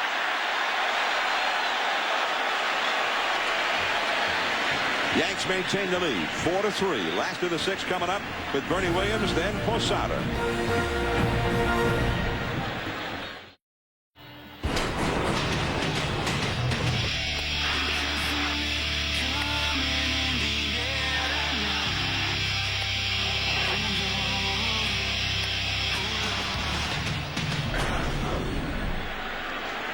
Yankees need a win in game 2, down 1-0 in this best of 5. We're in New York City. And the Twins trailing the Yankees 4-3. Last of the 6th inning now. Coming up after this game, game 2 in Anaheim. The Red Sox and the Angels, quite a matchup there. Pedro Martinez, Bartolo Colon, 10 Eastern, 7 Pacific, and also right after this ball game on ESPN. Bernie Williams swinging and missing that big curveball from Brad Radke. And that, of the last 9 Yankee hitters, is the 10th pitch swung at. In fact, the last 9 hitters have seen 10 pitches, swung at all of them, and 8 of them were put in play. Bernie Williams has had a double, and he's hit a double play. Now he takes a strike. It's 0-2. And look at that, a pitch not swung at. What's going on? What's wrong with Bernie? It's been a while. They got a run in the 5th inning, and Radke threw 5 pitches in the inning. They got a double in the 4th inning, but no runs, and he threw 6 pitches in that inning. 0-2 the count. High and tight for a ball. 1-2 now to Bernie Williams. Last night, Bernie struck out into a double play. He was called out in the 1st inning. It's a big play. Very big play. And Joe Torre said, well, he'd fouled off the 3 pitches. And he thought, well, this is one of those Bernie at-bats where he's just putting the ball in play. He's swinging. And then after he put 3 balls back in the stands, foul, he started the runners, and then he took. And it was called strike 3. Alex Rodriguez got thrown out at 3rd to complete a double play. That was the first of the 5 double plays for the Yankees last night. Sounded like he broke his bat on that one. Guzman, and he was very smooth on that one. I love watching Major League shortstops play that position. I mean, it's a thing of beauty just to watch him. And Guzman plays it differently than anyone else. He rarely uses the strength of his arm to throw a guy out. He'll throw on the move all the time. Watch, he'll come get the ball. He doesn't straighten up and fire. He will just come get the ball, and watch this. And he just throws on the run. And he's always accurate, and he has a strong arm. Even when he goes in the hole, he does the same thing. He doesn't really set himself like a lot of guys who try to use the strength of his arm. He just makes the play. Jorge Posada off the fists. Shallow right. Jock Jones, 2 down. Another first pitch swing. Another first ball into play. I don't think Posada has seen the 3 pitches, John. He's popped up 3 straight times, and you may be right. On 3 pitches. The first time up, he had runners at 1st and 2nd and 3rd. He popped up. Next time up, he popped up to shortstop. And that time, he popped up. He hit a fly ball to right field, all on first 3 pitches. It was a fly ball, but really a pop-up. Yeah, pop-up. 2 down. Yankee Stadium, that's a pop-up. Fly balls go over the wall. Here's Ruben Sierra. Neither team has made an error in either game of this series yet. That changeup in there for a strike to Ruben. Now, when Ruben comes up, according to Ron Gardenhire, on the sound system, they play a song by Outkast called I Like the Way You Move. And Gardenhire said he heard that last night when Ruben came to the plate. He thought, wow, that's a cool song. And so he went out and looked for it and downloaded it on his computer today, which is what he was doing when we walked into his office. But really, John, that's one of the reasons I say he's perfect for that young club. He shows some emotion. He has some energy that he brings all the time. That works with a young team, whereas Torrey has a veteran team, and he's calm. The veteran guys don't want to hear a lot of rah, rah, rah and all that kind of stuff. But I think the young guys need that. I think they need to be pushed because they're more emotional. You know, the veteran players on the Yankees are veterans. They know what they have to do. The young players are more emotional about the game. Well, on this Yankee ball club, even to be one of the guys on the bench, you know, be a pinch hitter or a platoon player, you have to have been in 6 or 7 All-Star games. Well, they're a veteran group that knows how to play the game. Everybody has a resume on this roster, it seems, especially if you're a hitter. 3-1 to Sierra. He's got a lot of power. And the Radke respected it. Threw him a changeup and walks him. I think that was one of your old, I'm going to pitch around you if you don't swing at this, because, you know, John Olerud is not nearly the power threat that Sierra is, especially when you're behind in the count. If you do not want Olerud to pull the ball, you just throw him a lot of hard stuff, and he'll stay out in the middle of the diamond. Olerud used to be more of a power threat. He used to hit his 25 home runs or so every year. He used to win batting titles. He was an all-star, gold glover. And now he's a platoon player with the Yankees. He did hit 280 after they acquired him. And he played excellent defensive ball at first base. And he takes a strike on the outside. He hit only 9 home runs this year in 425 at-bats. Sierra hit 17 home runs in only 307 at-bats. So he is a real threat. You see, with the Mariners, just nothing was happening. It was depressing. The Mariners couldn't beat anybody. They couldn't hit. He wasn't hitting. And they cut him loose. That's a blue foul off the left field line. And I guess he was out, what, a month or so. He retired, in effect. And then the Yankees came calling. And he used to play in New York for the Mets. And he enjoyed it. And he came back. And that was all only really because of the various ailments suffered by Jason Giambi, who is not on the postseason roster. Back to first is Sierra. Interesting, they were going to go inside 0-2. And if you're going inside, it has to be something hard, you know, meaning a fastball or a cut fastball. You're not going to throw him a changeup inside. Olerud hit a double his last time. He is 1 for 2 in the game. Now they're going away. Sierra runs. Blanco so high and wide and off the glove of Guzman. A steal for Ruben Sierra. I think they felt like Sierra might take off. That's why they switched to throwing a fastball away instead of going back inside. A fastball away gives you a better chance of throwing the runner out at second base. It was like a semi-pitch out. Yeah, and that's 0-2. You can waste a pitch like that. Well, the Yankees with a little running action there. Ruben Sierra, who had 1 steal this year. And now he's got 1 in the postseason. And if Olerud can get a base hit, they could turn that into a run. Yankees already ahead 4-3 in the last of the 6th inning. And if the Yankees are going to go far in the playoffs, they're going to have to start picking up some of these type of runs. You can't just depend on the home run all the way through to the World Series. So if you're going to advance, you're going to have to start getting some 2-out base hits.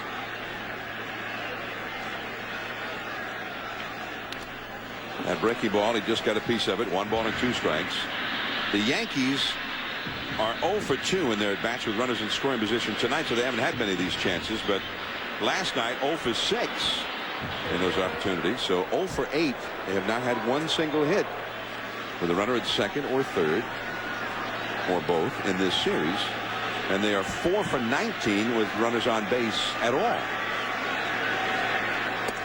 Now 2-2. And it's an old theory in baseball that you live by the home run, you can also die by the home run. And the Yankees at this point are kind of living by the home run. You're going to have to start getting some 2-out base hits. Maybe go the other way sometime with 2 strikes with a runner in second base. Case in point, look what happened to the Cubs down the stretch. Right. Good, very good case in point. Very good example. They stopped hitting home runs. And they were having a hard time scoring any runs at all at the end there. But that was their game. The Cubs actually in the National League had a higher percentage of their runs as a direct result of homers than any other National League team. And they're calling the bullpen. That was Rick Anderson, the pitching coach for the Minnesota Twins. Well, I think what you're seeing here is Radke pitched very carefully to Sierra after he got behind. After Sierra stole second, he's been very careful with Olerud. He knows that a right-hander, Miguel Cairo, is on deck. 3-2. Sierra at second. Olerud hits one foul.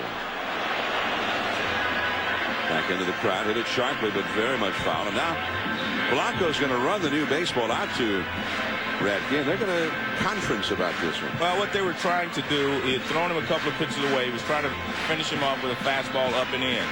And he got it where he wanted, but Olerud was able to spoil it. I think Olerud surprised Blanco by being able to pull that ball foul. So he wants to go out and tell him maybe he's sitting on something inside and maybe we need to go away instead.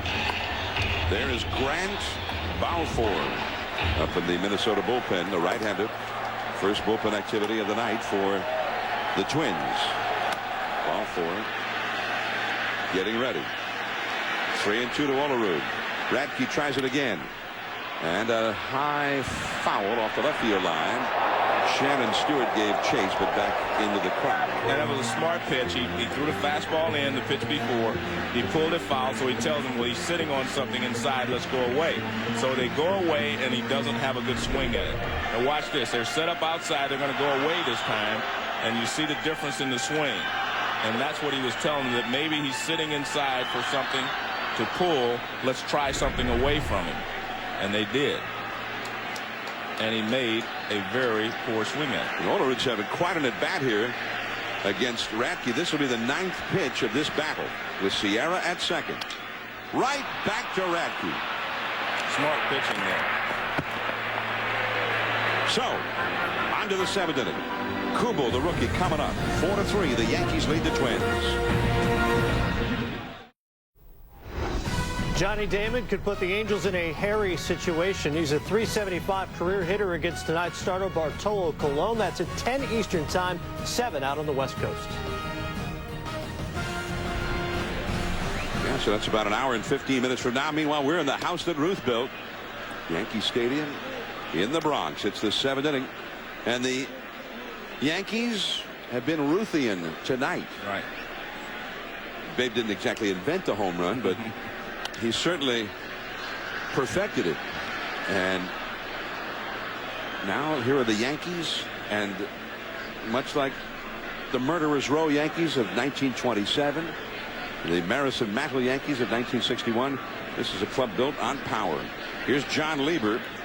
He is not a power pitcher, but he has been baffling the Twins ever since a rough first 2 innings. He gave up 3 runs in the first 2, but he has shut them down the last 4 innings, and they have had only 2 hits since the 2nd inning. He's only walked 1.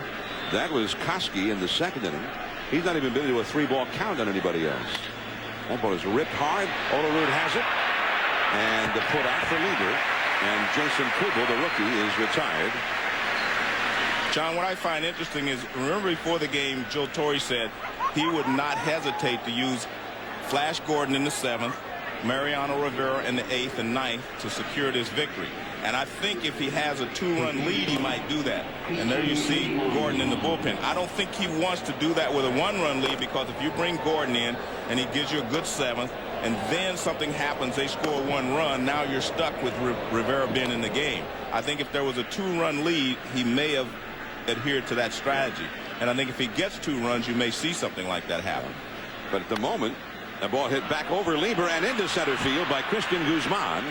The 2nd hit of the game for Guzman. But I mean, right now, there's not much need, as Mel Stottlemyre's on the phone to the bullpen. I mean, Lieber has really shut down the Twins since the 2nd inning, and he came into this inning having thrown only 70 pitches. Well, that's true, John, but it's also getting late, and they are starting this is the 3rd time through the order. You know, they've seen him enough, and I think that's what Joe Torre is looking at. In fact, you're going to see Stottlemyre go out to give Flash Gordon some more time. I don't think it's so much the pitch count or even the fact that they're hitting. I think the fact is they only have a 1-run lead, and they have seen him 3 times now. You've run through this lineup 3 times, and you've been successful. How do you get through the 4th? And I think that's what he's looking at. Well, especially in the postseason, right. Joe Torre with the great weapon Mariano Rivera. It's always been about getting a lead to Rivera. Correct. Now, he's always had guys in front of him that Torrey's been able to count on. You know, one time it was Jeff Nelson or Mike Stanton. This year, Flash Gordon is the guy. And now they're into the late innings. It's the time for those guys, and Torrey has a lead, and he's trying to get that lead to them. But I think, again, he'd be more comfortable with a 2-run lead to adhere to that situation, simply because if they make one mistake here and tie the game, now you're stuck because you can't save, Mariano for that if he's already in the ball game. So I think that's what he's doing here. They're stalling. I wouldn't be surprised to see Flash Gordon come in here pretty quickly, though. But if this were the 8th inning, then Gordon would come in to start the inning, even with a 1-run lead. So here is Kadire. He's had 2 hits and a run batted in. And that one breaks in there for a called strike. Kadire knocked in a run to put the Twins ahead in the 2nd inning with a single. He singled leading off in the 5th inning. So Kadire 2 for 2 in this game, and he's had 4 hits in 5 at-bats in this series. Michael Kadire. Guzman at first, 1 out. That slider taken low. Kadire was originally signed as a shortstop of the Twins. And then they moved him to third base. And they moved him to the outfield. We remember seeing him primarily as an outfielder in the past. And then last year they said, we want you to be able to play everywhere. So he started being tutored at second base by Al Newman, himself a former middle infielder. And he said Newman really helped him on that double play pivot for a second baseman, which is very different than the way a shortstop turns a double play. And obviously he was turning them pretty well last night. He turned 2 of the 3 ground ball double plays. That ball is hit softly. A-Rod has to make the play to first in time to get Kadire. So Guzman moves over to second. 2 down. I don't think you're going to see Blanco hit in this situation. You're in the 7th inning. This may be one of your last shots here. Well, he's gone back to the dugout. Yeah. Looks like Jose Offerman, number 30. The veteran, a switch hitter. And he's going to come out now as the pinch hitter for Henry Blanco. Again, you mentioned Blanco's low batting average, but it's just his approach has not been very good, against the Yankees right-handers who are throwing breaking balls. And I think that's why Gardenhire says, no, this may be my last shot. I'm going to take the shot right here. And I think that's it. And that's what I'm saying. They've seen Lieber, and he's pitched well, and I think Joe Torre wants to keep his confidence level up, so he's going to go in and get him some help. And Jose Offerman 3 for 18 lifetime against Flash Gordon. So Lieber leaves the mound, and they give him a lusty ovation at Yankee Stadium.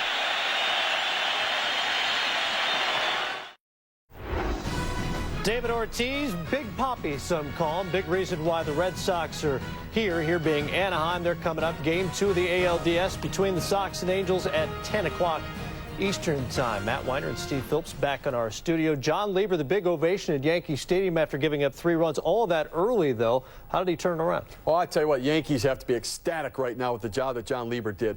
He fell behind early, but he got himself together. He threw strikes. He just kept pounding the strike zone, getting the Twins hitters off balance. Tremendous job, no question about it. And bullpen time has been Yankee time historically through their run. Let's send it back out to the Bronx. John and Joe. All right, and here is Lieber back in the dugout for the Yankees. He's a spectator now. The possible tying run over there at second base in the person of Christian Guzman, who is a fast runner. And Jose Offerman was the Twins' best pinch hitter. He had .414 as a pinch hitter.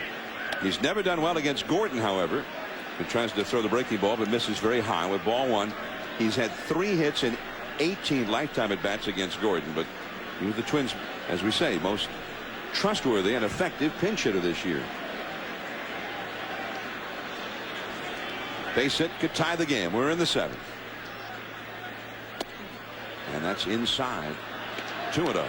And Flash Gordon basically fastball, cut fastball, and a great overhand curveball. Big breaking curveball.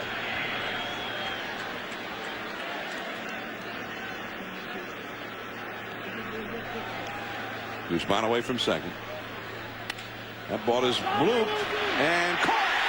Miguel Cairo. The side is retired.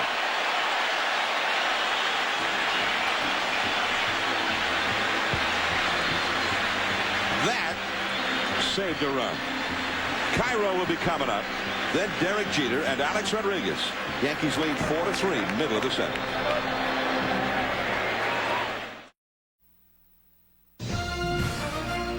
ESPN's Major League Baseball Division Series, presented by Budweiser. Brought to you by Samuel Adams. When you're ready for a distinctive brew, Samuel Adams. Always a good decision. Welcome back into our baseball studio here at ESPN. Matt Weiner and Steve Phillips together for the triple header, all three parts. We saw game one on ESPN. Astros and Braves. Houston's lost 3 of their 4 postseason series to the Braves, the last 4, I should say, but they did strike first in this series, the NLDS. It was a tight game fairly early until the third. Lance Berkman in a 2-1 game makes that lead 3 runs with a 2-run shot, and that's where the Astro offense took off against Jared Wright. Well, they're riding the wave. The Killer Bees did it today. 8 for 16, 2 homers, a triple, 2 doubles, 7 runs scored, 5 RBI. These guys swung the bat. Great momentum. Roger Clemens was fantastic. First game 1 win of Roger Clemens' career. If you can believe that, he's now 9-6 in the postseason all time. And the Stros and Braves will go at it again tomorrow for game 2, an ESPN game, 4 o'clock Eastern time. Less than an hour's time, game 2 of the ALDS between Boston and Anaheim. Pretty good pitching matchup. A couple of named pitchers whose ERAs have been going in opposite directions this season. Well, both these guys have something to prove. Pedro Martinez needs to get it on track if the Red Sox are going to go where they want. Bartolo Colon has to live up to the big contract he got last offseason. He was so bad the first part of the season. You saw what he's did the last few. Let's get back out to Yankee Stadium and the conclusion. Twins and Yanks. Here's Joe and John. All right, and here we are. Back at the big ballpark in the Bronx, where the Yankees have a 4-3 lead as we go to the last half of the 7th inning. And let's take a look at the Bristol-Myers Squibb game track. Justin Morneau hit a double that put the Yankees ahead in the first inning. Torrey Hunter scored all the way from first. Then Derek Jeter led off the Yankees first inning with a spectacular home run into the black seats in straightaway center. With the Twins leading 3-1, Gary Sheffield hit a 2-run homer down the left field line to tie it. That was in the third. And A-Rod hit a long home run to deep left center near that 399 marker. And that put the Yankees ahead, a lead they still enjoy, 4-3, New York. And as the Yankees come up here, they wouldn't mind. Joe Torre wouldn't mind if they went ahead and tacked on another couple of runs to that lead. But they are already into Mariano Rivera territory. It's just a question of when Torrey decides he wants to make the move for Mariano. Well, John, I think we're going to show the fans something really interesting, I think, here. We're going to show you what goes through the minds of the brain trust to make a move. You see Mel Stottlemyre right there. He's looking at the statistics of Offerman against Flash Gordon. Now, Joe Torre nods and says, yeah, let's do it. But watch Joe. He'll get up, start to go to the mound to take Lieberman out, but he hasn't called to make sure now that Flash Gordon's ready. So Todd Stottlemyre calls down. He says he's ready. Now Joe Torre goes and gets it. All that goes into the thinking before you make a move like Joe Torre did. They wanted to know what Offerman was hitting and against Flash Gordon, and it worked out perfectly for them. There's Pat Borders, the veteran, still in the big leagues. He's now 41 years old. And he is doing the catching after Blanco was lifted for a pinch hitter. And Brad Radke misses with a ball 1 to Miguel Cairo. Cairo, who has twice grounded out to short, hitting 9th in the order. Derek Jeter on deck. 4-3 Yankees. That is a called strike, the high strike. 1 ball, 1 strike. And just to finish that story, let's show you what Joe Torre and Todd Stottlemyre did afterwards. Mel Stottlemyre, I want to call him Todd as Mel. Look out, right over his head. 2-1. And here's the pitch from Gordon. And Cairo makes the catch. Gordon's excited. And there's Joe Torre. And Mel Stottlemyre. What Mel says, whoa. Yeah, well, that would have been one of those excellent pitches, but yeah, it didn't work. Maybe just enough to be a hit. Twins bullpen is busy now. As Cairo has a count of 3-1. And Radke drops in that breaking ball. Strike 2. Well, that's pitching right there. That tells you how much confidence he has in his control to be able to throw a 3-1 curveball when he thinks the hitter's sitting dead red, and he's going to take the curveball. You don't even have to make it a good curveball, just a strike. Australian-born Grant Balfour back up in the Minnesota bullpen. Hard-throwing right-hander. And you see the difference right there. Now we're going to see Borders go out and talk to him. Most of the time tonight, Blanco and Radke were on the same page.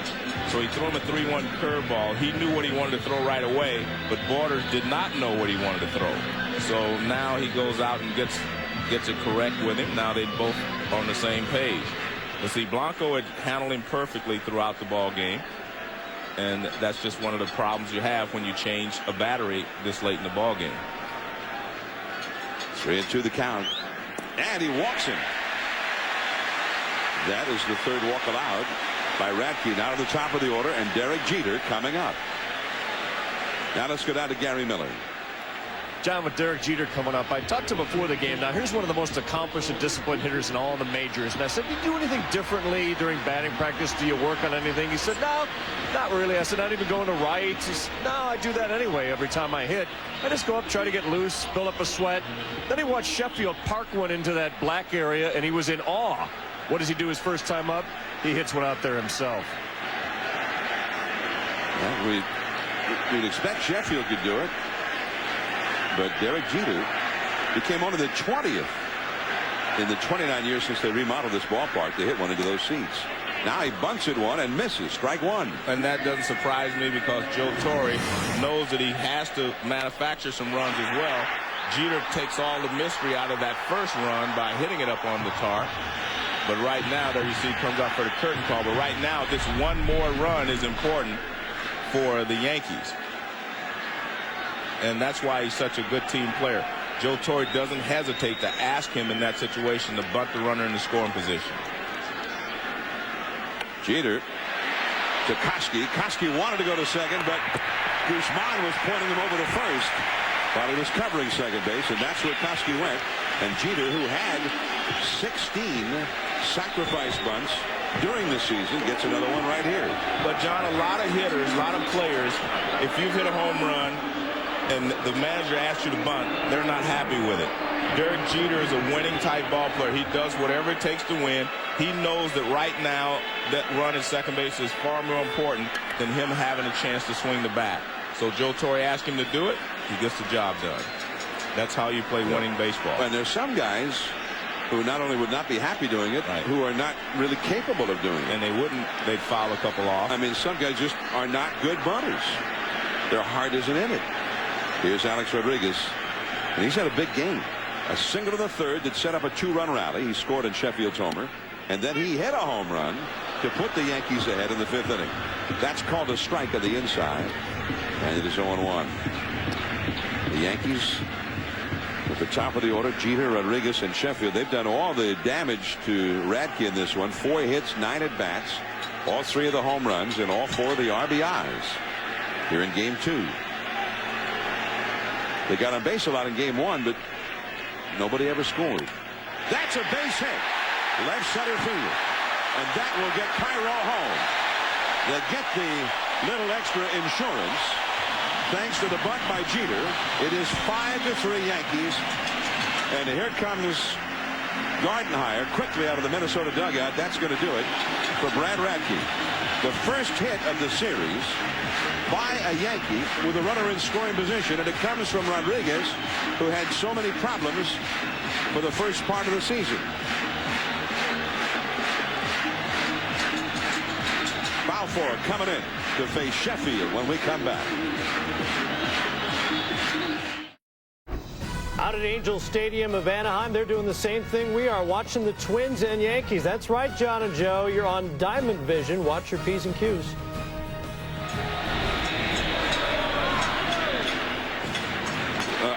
In Anaheim, I feel like we should do it like a public address announcer, you know. The right fielder, Gary Sheffield. There you see Grant Balfour. I understand, Joe. He throws hard. Well, that fits right in with what Gary Sheffield does. He swings hard. So this is one of those classic confrontations that you like to see in baseball. So here's Balfour. He hails from Sydney, Australia. Now in Sydney, it is lunchtime tomorrow. It's a little bit after noon tomorrow. I don't know if we're on down in Sydney or not. But good day and welcome to Yankee Stadium, New York. Grant Balfour from Sydney to Yankee Stadium. Balfour, 26 years old, and a big moment for him here. And the harder he throws it, the harder Gary Sheffield will swing. High and tight, ball one. That one on the stadium radar gun clocked at 95 miles an hour. Balfour got into 36 games this year with a 4.35 ERA. 39 and a third innings pitched, 42 strikeouts. Sheffield with a 2-run homer in the third. He's 1 for 3 in the game. And Alex Rodriguez, he's not just an excellent hitter. A-Rod can steal a bag. Rodriguez stole 28 times this year and only got thrown out 4. And he's also a member of the 40-40 club. 40 home runs, 40 stolen bases the same season. And there's Matsui, another power hitter on deck. And that causes him to bend back out of the way. Well, Balfour, you might have to forgive me if he's a little overexcited right now in his first postseason game in Major League Baseball. And here it is at Yankee Stadium, and he's facing Gary Sheffield. J.C. Romero, a hard-throwing left-hander up in the Minnesota bullpen. I just want to see him throw a strike because I want to see Gary let it go. Well, look at that. He threw him a strike, a slider at the knees. Smart pick. 2-1 now. Balfour from William Clark High School in Kellyville, New South Wales, where he played both baseball and rugby. One-time Rookie of the Year in the Sydney Baseball League 9 years ago. He had some problems with his shoulder early this season, was on the disabled list.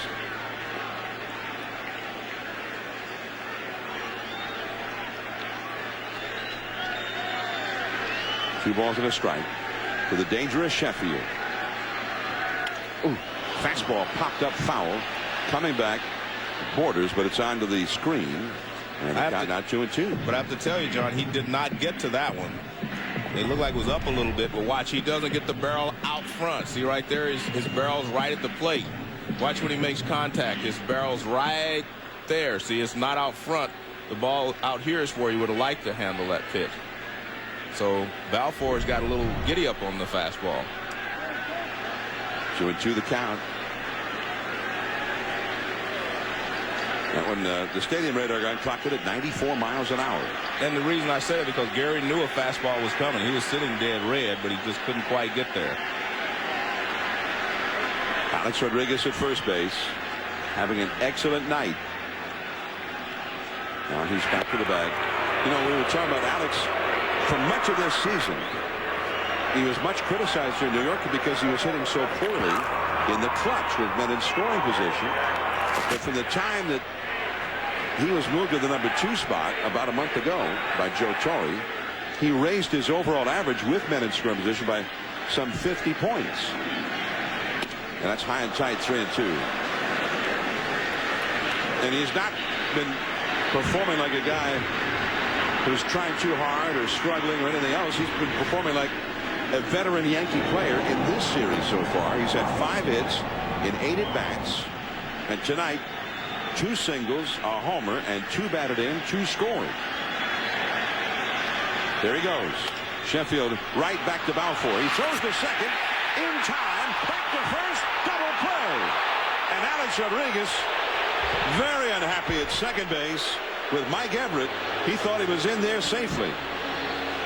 Balfour took a chance and got away with it. On to the 8th inning, at the top of the order. Stewart, Jock Jones, Torrey Hunter.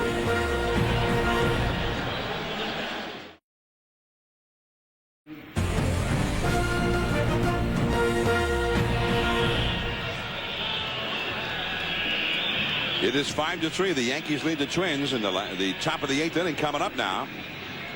And Flash Gordon going to work against the top of the batting order here. And Mariano Rivera getting ready in the bullpen. October, 8 teams, 1 champion. The race to the World Series is on. And you can catch the action on ESPN and ESPN2. So don't miss any of it. There's Reggie Jackson, Mr. October, in attendance tonight, Joe. Yeah, I didn't see him go on the field before the game. I was surprised. Yeah, that's ball. Well, he retired. Oh. He's not playing anymore.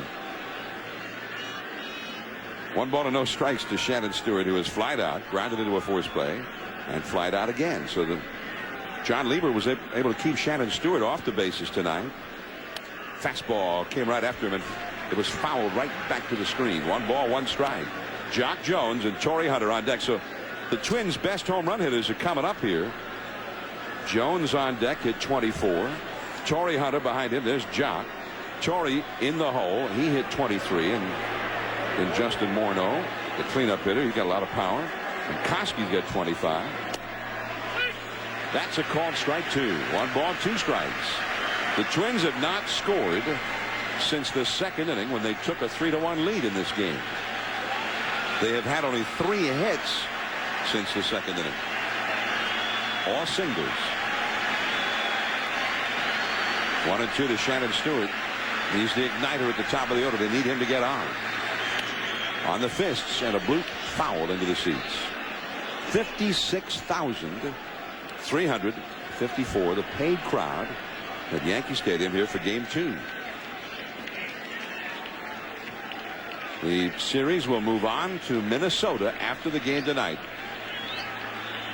And we'll see, I'm sure, a huge crowd at the Metrodome on Friday night, 8 Eastern time. We'll have the broadcast on ESPN, 8 Eastern, 7 Central on Friday. And there's the former mayor of New York City, Rudolph Giuliani, a great Yankees fan, and he's always at these big ball games here at the stadium. John, one thing to remember, if you're the Twins fan, you say, well, look, a split in New York, if they're not able to come back, is not nearly as bad as it could be. Fastball too high. Because when you start on the road, I think your first thought is to split. But when you win the first game, obviously that gives you the opportunity to really take advantage of the lead in the series. But the problem is, you go back to Minnesota and they split there, then you're going to have a game 5 in the Yankee Stadium, and that's not good for the visiting team. And not too low. So this is turning into quite a battle that Shannon Stewart is giving Flash Gordon. 3-2 the count. And there's the reason you don't like having to play the 5th or the 7th game here in Yankee Stadium. A lot of those championships were won right here in the final game. 3-2 the count. That's into right field, but Sheffield has room. 1 out. Well, it was a nice play to end the inning by the Twins. Even though Alex Rodriguez was running, Sheffield grounds it back to Balfour. He quickly turns. He doesn't even look. He fires, and it clearly out at second base, and a nice return to first base in time to get Sheffield. Now watch, he is out. The ball is there. He hasn't touched the bag yet.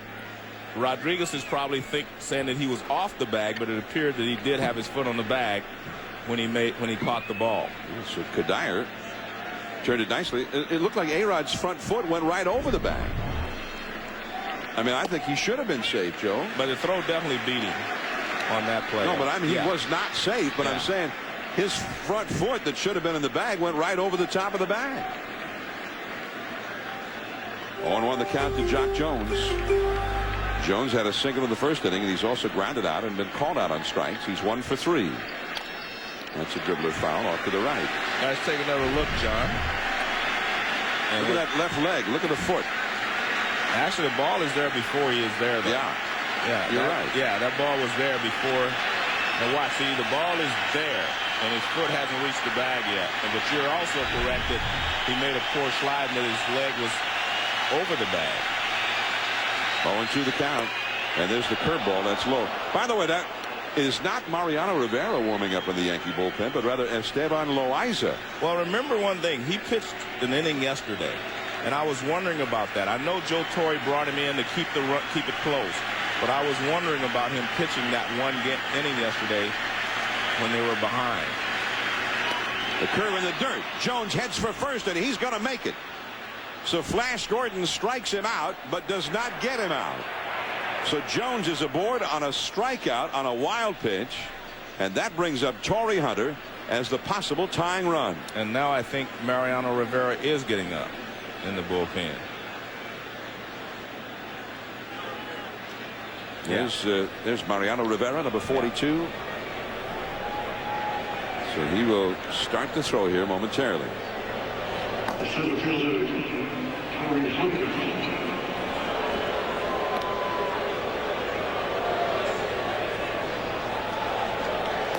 Rich Monteleone, himself a former pitcher, the Yankees bullpen coach out there. So Torrey Hunter coming up. Back to the bag is Jock Jones. Well, that really shocked the crowd here because they were cheering for a strikeout. They got the strikeout, but all of a sudden the man who struck out is at first. So Torrey Hunter, the possible tying run, 1 for 3 in the game. And that's too low. 1 ball and no strikes. Justin Morneau, the young slugger who hit 41 home runs this year, although the first 22 of them he hit in AAA ball. But he hit at almost the same home run pace once he got to the big leagues. He's on deck. And of course, any left-handed hitter with power, Yankee Stadium's right field porch beckons. It's a very friendly home run porch out there in right field. 1 ball, no strikes. That one is hammered to center. That one is in there, base hit. But Bernie deked catching that ball, and Jock Jones held up long enough that he could only get to second base. Well, the ball was hit so hard that it looked like it could carry all the way to Bernie Williams. It did not. So he was able to hold Jock Jones to second base. This is game 2 of the American League Division Series from Yankee Stadium, New York. The Twins leading 1 game to none, but the Yankees leading game 2 5-3 here in the 8th inning. But right now the Twins mounting a threat. Jock Jones reaching, striking out on a wild pitch, then Hunter with the single to center. And they may be stalling for time now to get Mariano fully ready in that bullpen. The catcher Posada out to the mound to chat with Flash Gordon. Justin Morneau, who has driven in 1 run tonight, the young slugger, coming up. And remember one thing, Flash Gordon is a strikeout pop-up pitcher. He's not necessarily a ground ball pitcher. Not a get the double play kind of a guy. I mean, he can get a double play with his curveball and the guy swing over the top of it. But well, they have stalled long enough to get Joe Torre out of the dugout. Rivera apparently is ready, or just about ready, in that bullpen. So 2 men on for the Twins. Rivera's going to have to get 5 outs here, and he did work an inning yesterday through 14 pitches in the 9th inning yesterday. But Joe said he wouldn't have any problem bringing him in for 6 outs today. Torre has not made a call. Well, he's just trying to give himself some more time. There it is. There's the call, and Flash Gordon departs, giving Mariano Rivera a little extra time for a couple of more throws. Rivera coming in.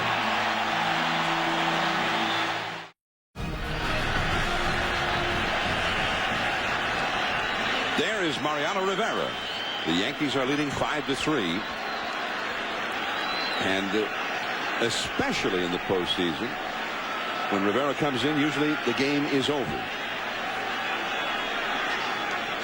2 men on, 1 man out. Morneau, a bloop. Dropping. It's in front of Sheffield. A base hit. It rolls away. Coming in to score is Jock Jones. Going to third, Torrey Hunter. It is now 5-4. Morneau muscled one of those cutters where nobody could catch it. Over the head of Cairo, just in front of Sheffield. So the rookie from British Columbia comes through in the clutch. And another heads-up play by Torrey Hunter to get to third base. He could tell that ball was going to drop in. Big swing by Morneau, but it just does not go very far. Sheffield gives it a great effort, can't get there. He does a good job of blocking it, keeping it from going past him, and that kept the double play in order. Runners at first and third now. But a great play there by Sheffield just to keep it in front of him. Well, here's Koski now. The possible tying run at third base. Koski, it's 0-1. Koski, who hit 25 home runs during the season, only played 118 games. So he's got a lot of power. Now, Mariano Rivera has only ever blown 2 postseason saves. One was in 1997 against Cleveland in the division series, and of course one was the 7th game of the World Series in Arizona 3 years ago. The infield back for the double play. There's that cutter into the hands, fouled back out of play. 0-2 the count. But Rivera has only 1 out here, and the possible tying run now at third base with that excellent base running, Joe, you're talking about, by Torrey Hunter. Well, the one thing I've watched here with these 2 pitches, he is not trying to hit him on the handle. He's trying to strike him out. Those were his best fastballs that he could possibly throw. One was clocked at 94, the other at 93. That was a cutter. That one is back up into the upper deck off to the left, still 0-2. Actually, you can see his release point there. He was trying to get that ball to move in more. Well, for most of his career, because of that cutter that runs in on a lefty, he's been tougher on lefties even than right-handed hitters.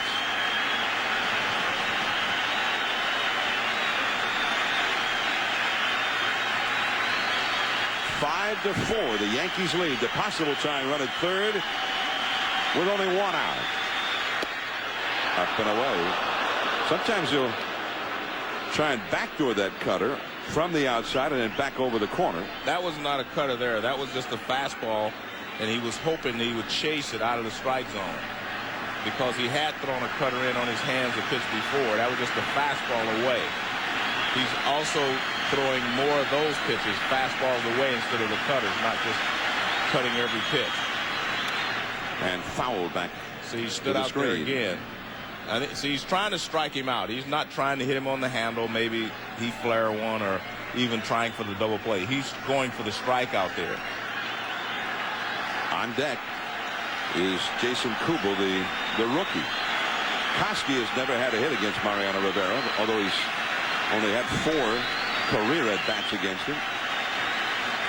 Hunter, the possible tying run at third. Morneau, the possible go-ahead run at first. 1 out. Ooh, man. Did he swing? The appeal? No. Third base umpire Jerry Crawford ruling in favor of Corey Koski. That one had hellacious movement on it. That was a cutter. That was a real cutter down and in. And he does seem to hold up there. Yeah. 2 balls, 2 strikes. 1 out. It all started when Gordon struck out Jones on a wild pitch, and Jones reached off the outside. See, again, that's not the cut fastball. He is trying to nail the outside corner there. Now look, he's trying to nail the outside corner, and it's off the plate outside. That's with the straight fastball. All right, now Justin Morneau is at first base. Is he being sent here? But this is a tough situation for the Yankees defensively. If they send him, you're already playing back. You can't come home.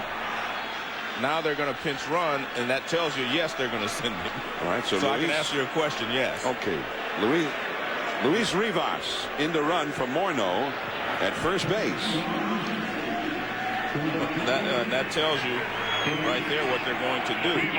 But now what do you do if you're the Yankees? I believe that if you're the Yankees and they're going to send him, you know they are, maybe you come in a half a step because you can no longer go second to short to first for a double play. Rivas stole 15 bases in 16 tries this year. He runs well. Runners at first and third, 1 out. 3-2 the count. And Rivas back to the bag. And the Yankees have not changed their defensive alignment at all. I guess he's going to maybe, since you are the home team, it's not bad to concede, the tying run if you're Joe Torre. This has been quite a battle from Corey Koski. This will be the 8th pitch of the at-bat that he will have seen. But Mariano Rivera, with his attention cut in half, he's got to also keep an eye on that runner at first. I think you have to throw through if he does go. There he goes. That's along the left field line. That one twisting into the corner. That ball is a fair ball. It bounces over the seats, or up into the seats, for an automatic double that might have cost the Twins a run. It definitely cost the Twins a run because Rivas was running with the pitch. He was going to score easily from first base had that ball bounced against the wall. Torrey Hunter does score, and Luis Rivas is forced to stop at third because the ball left the field of play. Automatically 2 bases. Interesting choice of pitches. He chooses to go away again. He almost got him to chase the cutter inside. See, that's not a cut fastball. That's just a fastball away that he was trying to throw by him, and he fights it off down the left field line. Now the Yankees infield is in. Here is the rookie Kubel, and that is a strike on the inside. That was an interesting choice of pitching. The pitch he almost struck him out on was a cutter. I'm surprised they didn't go back inside with another cutter. The 2 runs in this inning are charged to the record of Flash Gordon. The 2 runners on there belong to Mariano Rivera, who's given up a single and a double. And Kubel helps him out that time, swinging the pitch up around his eyes, and it's 0-2. Kubel has struck out, grounded to short, and grounded out to first. Torrey Hunter with 2 hits tonight and 2 runs scored, and his base running was a big reason for both of his runs. His aggressiveness, taking an extra base. And it goes up there again, strike 3. Smart pitching there. Again, I still have to question the pitch to Koski, but perfect pitches there to Kubel just to strike him out. He chased one up the ladder, so he just keep going up the ladder. So Kubel, who started the year in Double-A ball, strikes out here in a pitch way out of the strike zone. Now Christian Guzman, a switch hitter, comes up. Runners still at second and third. The Twins with a chance to take the lead. At least the infield now for the Yankees can drop back to normal depth. Guzman, who started as a Yankee farmhand, fouls one down off his feet. And they're playing Guzman back. I wouldn't play him too deep. I mean, he is capable of dropping down a bunt. Plus, he runs well, so if he hits a chopper someplace. I see at first base, you see Olerud all the way back. 1 strike to count. Rivas, the runner at third, the possible go-ahead run. Again, that cutter running right in on the hands. Now it is 0-2.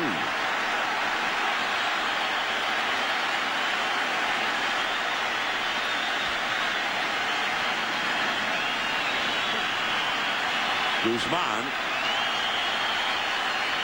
1 hit in 5 career at-bats against Rivera. 5-5 in the 8th inning. It's a blown save for Rivera. That one is off the glove of Rivera. He recovers and gets him.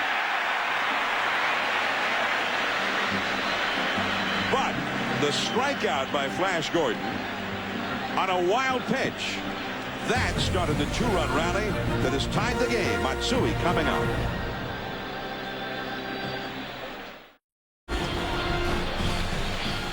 All right, so here we go back at Yankee Stadium. And Mariano Rivera, for only the 3rd time in 33 postseason save chances, fails to get the save. Now, see, that's impressive. If you'd have said 20, then I wouldn't have been impressed. But that's the 3rd time. Now, that's impressive. 3rd time in 33. Oh, he's in a slump now, Joe. It happened just 3 years ago. Very impressive. Actually, once every 4 postseasons now it's happening. Hideki Matsui takes ball 1 from the new Minnesota pitcher, Juan Rincon. He's been their setup man in front of Joe Nathan, the closer.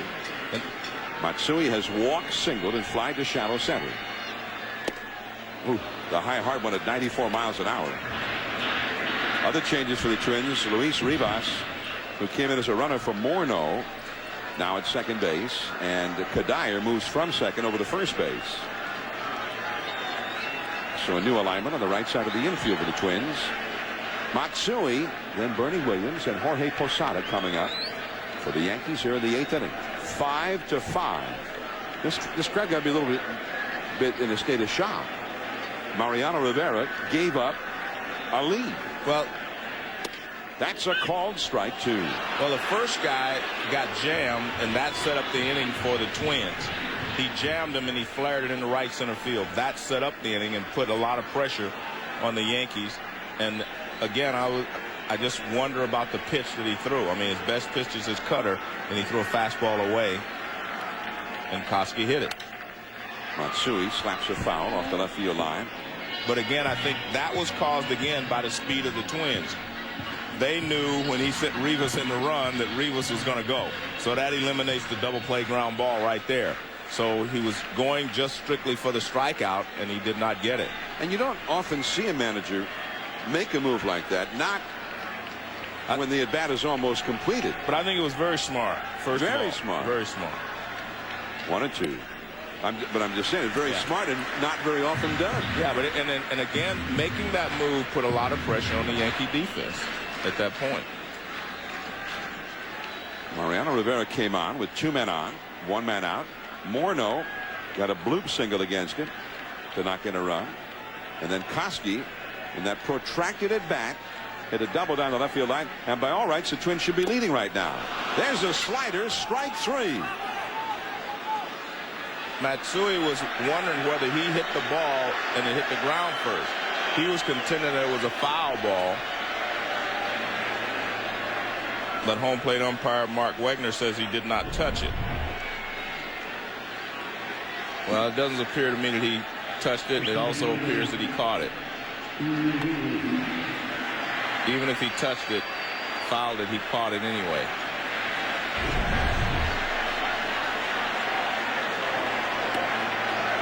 So Matsui is the first Yankee to strike out in this game. Now Bernie Williams. Rincon had an outstanding season. Bernie hits a pop foul off to the left. Rincon was 11-6. Had 11 wins as a reliever. 77 games. He pitched 82 innings and only allowed 52 base hits. And he had 106 strikeouts in 82 innings. He had closer type numbers. Fastball just missing on the outside. 1 ball, 1 strike. John, we've talked several times about this being a different Yankee team than the ones we saw winning world championships, etc. And that last inning just kind of proved it. When the Yankees would get ahead of you by 2 runs going into the 8th inning, it was pretty much a done deal. Yeah. That is not the case anymore. 1-1 to Bernie, and that's a foul out of play. Now Bernie, the veteran of so many postseason games, and how many times have we seen Bernie over the years get a big home run in a spot just like this, late in a game, or even to end a game? Well, unless Rincon makes a mistake, he's not going to pull this ball because he is already behind the count with 2 strikes, and his fastball is tailing away. Unless he throws him something off speed inside, he's not going to be able to pull it. 1 ball, 2 strikes, and that is low. 2-2. Bernie Williams against Rincon has never had a hit. Forget a home run, he's never had a hit, although he's only faced him 4 times. Yeah, we're not going to hold that against him. See, again, there's that 4, you know, that's unique. If it was 20, then I'd agree with you. Well, Koski had never had a hit against Mariano Rivera, but it was also only 4 times. That doesn't, you know. Now he's 1 for 5 against him. That one is ripped. Short hop by Rivas. He's got the sore elbow, but he throws out Bernie Williams. That's why Rivas was not in the starting lineup in either game. 2 down, nobody out. In the first half of the 8th, Jock Jones reached when he struck out a ball in the dirt that got away from Posada. Then, after Hunter hit a single, Rivera came in and Morneau hit this bloop. And Torrey Hunter was able to streak around to third base as Jock Jones scored. And then the double by Koski that bounced into the crowd. Hunter scored the tying run, and Rivas would have scored the go-ahead run, but when that ball bounced into the crowd, he was not allowed. Here is Posada, another powerful hitter, and he takes a called strike with a breaking ball. You know, so I think that's a bad rule, this automatic double. You know, when the runner is running like that with 2 outs, I think the umpire should be given the discretion to make a ruling on it. No, but that's a ground rule every place. When the ball bounced into the stands, it's 2 bases. I mean, it's always that way. Now the discretion it's always if been a that guy way. reaches out and touches If there's it. fan interference, the umpire can make that ruling. I'm just saying, I think they ought to change that rule. No, I'm not going to agree with you there because I don't think you can judge whether a guy can score all the time. You know what I mean? I'm saying they might have judged that he wouldn't score. The umpires have enough to do. I don't want to put. Hey, we don't want to put any more pressure on the umpires. Joe Morgan, soon to be the president of the Umpires Association. But I mean, you got guys running every place. He's watching out there to see where the ball is. He cannot always calculate, whether the guy would have scored or not. I'm just saying, then just give him 2 bases if you couldn't calculate it. Well, that's what they do. But they are asked to calculate it if the fan reaches out and interferes with the ball. Yeah. So what's the difference? Big difference. I'm saying the runner is the ball going with 2 continues out. to go normally when the guy does it. But when the ball bounces into the stands, I mean, it's 2 bases. I mean, even when Babe Ruth played after they took a home run away, it was a home run for 1 point. Because that's the way it was when the Babe played. Just keep it that way. Yeah, just keep it that way. Well, I think that's wrong. Well, fix the ground around there where it doesn't bounce. Well, I agree with that, too. Yeah. Now, fan interference, I've seen umpires give a guy a triple on fan interference. And I've seen them give him a single right here at Yankee Stadium on fan interference. It's not always 2 bases if the fan interferes. That's a ground ball foul. As Posada battles it out here with Rincon in a 5-5 game. Coming up over on ESPN2, the second game of the American League Division Series between the Red Sox and the Angels at Angel Stadium. And if you're tuning in to see Game 2 between Boston and Anaheim, it's starting on ESPN2 very shortly. We will immediately join that game in progress once this game in New York is over, right here on ESPN.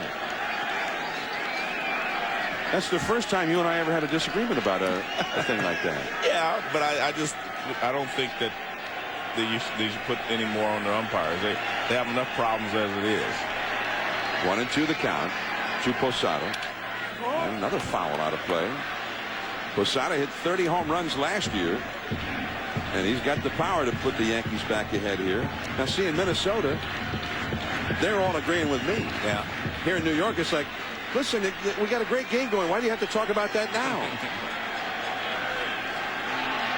Posada had 21 homers this year. And you got a very pensive, tense-looking stadium full of Yankee fans right now. 2 down, nobody on. Rincon struck him out with a spectacular slider. Man, that was unhittable. 2 strikeouts in the inning. On to the 9th inning. Kadire coming up. It's 5-5.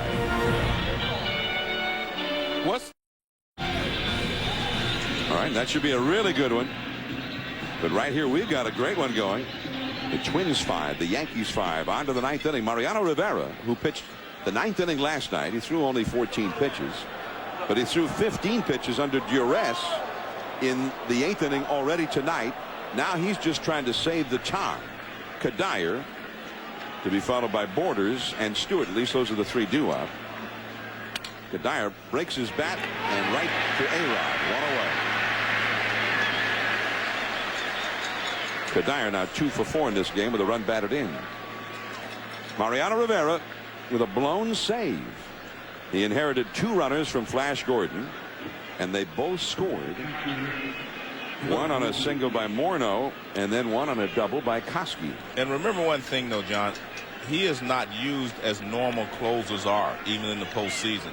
He came in with runners in scoring position, whereas most of the time the closers will come in to start the inning with no one on base. So Joe Torre has used him in a variety of ways over the years, and he has always performed well. I mean, that's why, he's been, especially in the postseason, the greatest relief pitcher ever, because Torre has many times used him more than 1 inning, and many times for the last 2 innings of games. Torre manipulates that. Usually it's before a day off, and there are always days off every 2 or 3 days in these postseason series. But he knows he's going to get a day off tomorrow and should be fresh and ready to go on Friday. That's a foul. 1 ball and 2 strikes to Pat Borders. Not many other closers really capable of getting maybe more than the 3 outs or maybe 4 outs. Over on ESPN2, the Red Sox and Angels. getting ready to play ball. That telecast has already started, although the game has not yet started. But when that game shifts here, you'll be able to pick up that game right after the Red Sox-Minnesota game here on ESPN. The Yankees-Minnesota game. Now I've got entirely different teams playing each other. When the Yankees-Twins game is over, the Red Sox-Anaheim game being seen on ESPN2 will switch over here to ESPN. That cutter, he might have broken Borders' bat. He hit it right off the end of the bat, and Olerud gets the unassisted put out. 2 men gone. And the leadoff man, Shannon Stewart, will come up. You remember last year in Game 7, that just memorable Game 7 in the League Championship Series. The Red Sox and the Yankees, Mariano went 3 innings. And finally, in the 11th inning, Aaron Boone hit the home run to end it. Well, there was no tomorrow in that situation, so to speak, and you know, if you didn't win. I wondered, I don't know if I wondered aloud on the air, John, but I was wondering if Mariano had enough time to warm up before he came in. Yeah. And I asked, you know, if he had been throwing earlier because I hadn't noticed he was throwing. And Peter Pasquarelli, one of our crack stats guys, says that he doesn't need a lot to warm up. So, you know, and he knows a little bit more about that than I do. But I was just wondering if he actually had enough time to warm up, because we saw him stretching, and then, you know, 2 minutes later he's coming in from the bullpen. So he seems, and my point is, he seems to be throwing better right now than he was the last inning. Yeah. He's getting the cutter down where he was getting it up a little bit before. 1-1 the count to Shannon Stewart. That's an accidental foul ball.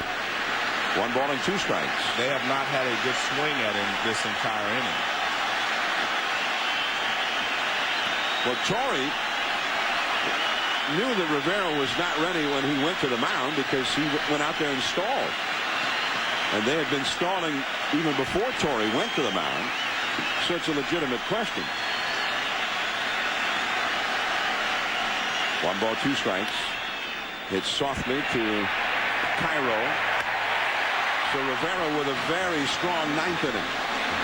Ruben Sierra, John Olerud, Miguel Cairo coming up. The Yankees looking for a hero. 5-5 into the last of the 9th.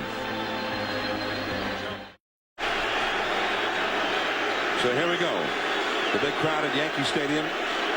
Many on their feet as Ruben Sierra comes up to try and get the Yankees going here. Or maybe even to try and be a hero. Sierra, who's got lots of power. He nearly hit a home run last night against Santana in Game 1. Now he's batting left-handed here. And a ball to no strikes. He's a very good fastball hitter, especially low fastball. And John Olerud on deck. If he gets a low fastball, he can end this game in a hurry. Juan Rincon into his 2nd inning of work. A mighty cut, but he fouls it back to the screen. Up ball, 1 strike.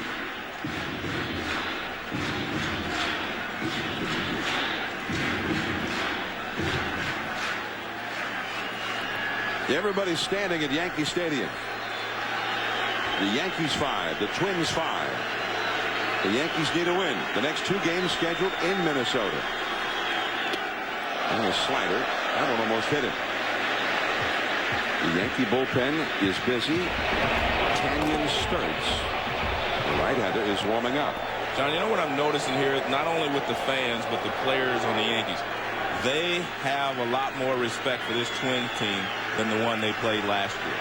I think the fans sense it, too, that this Twins team is ready to compete.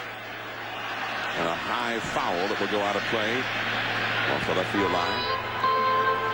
Koski from third and Guzman from short started over, but it was well back into the crowd.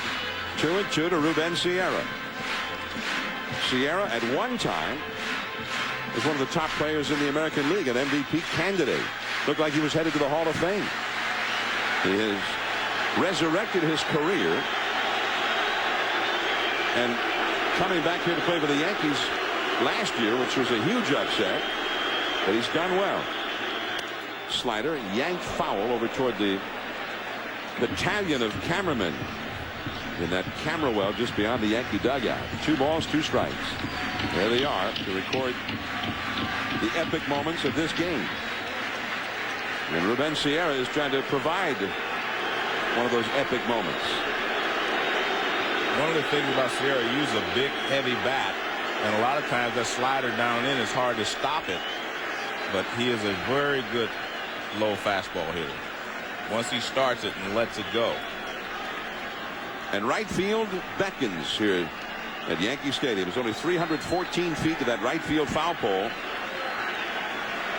Straight away right field, down the line. It's reachable. In there, strike 3 call. 95-mile-an-hour fastball to the knees. Sierra argues with Mark Wegner. Sierra and Wegner still conversing. Finally, Sierra heads back. I thought the pitch looked pretty good, though. Well, it was a low pitch, which is what Sierra likes. I mean, he's a good low fastball hitter. I mean, I thought that was the pitch that he was looking for the entire at bat, but he did not swing at it. One thing about John Olerud, we talked about the fact he's not a real home run hitter, but I think he will take one shot at pulling the ball, not necessarily trying to hit it out. Olerud takes a strike. But I was thinking he would try to get himself in one position here into a count where he could sit on a pitch and try to pull it, not necessarily again trying to hit it out, but give himself one shot at the short porch in right field. Olerud has hit 248 homers in his career. That is a breaking ball, and Kadire waves off Rincon, and Olerud is retired. Olerud now 1 for 4 in the game. 2 down, nobody on. And Miguel Cairo will come up now with Derek Jeter coming out on deck. Now, if we get to the 10th inning, Joe Torre has got Tanyan Sturtz getting ready. But Mariano Rivera still there in the dugout with the jacket on his right arm. Well, I think it's an interesting decision you make here if you're Joe Torre and the game is still tied as you go to the 10th inning. As you mentioned, we have seen Mariano Rivera pitch 3 innings before. And a hanging slider that time, but punched foul by Miguel Cairo. Well, Rivera had that laborious 8th inning where he inherited base runners, gave up a couple of hits, had to pitch under stress, and threw 15 pitches. He threw 10 more in the 9th inning, had a quick, quiet inning. That's 25 pitches, and that's a pretty good night's work usually for a closer. But I think the question will be how much of importance does what importance does Torre place on this game tonight? Yeah. Well, I'm guessing he's saying it's pretty important. Yeah, I would think so. But you know, whether he thinks that he can go 3 innings or not. 1 ball, 1 strike. That one drills the catcher, Pat Borders.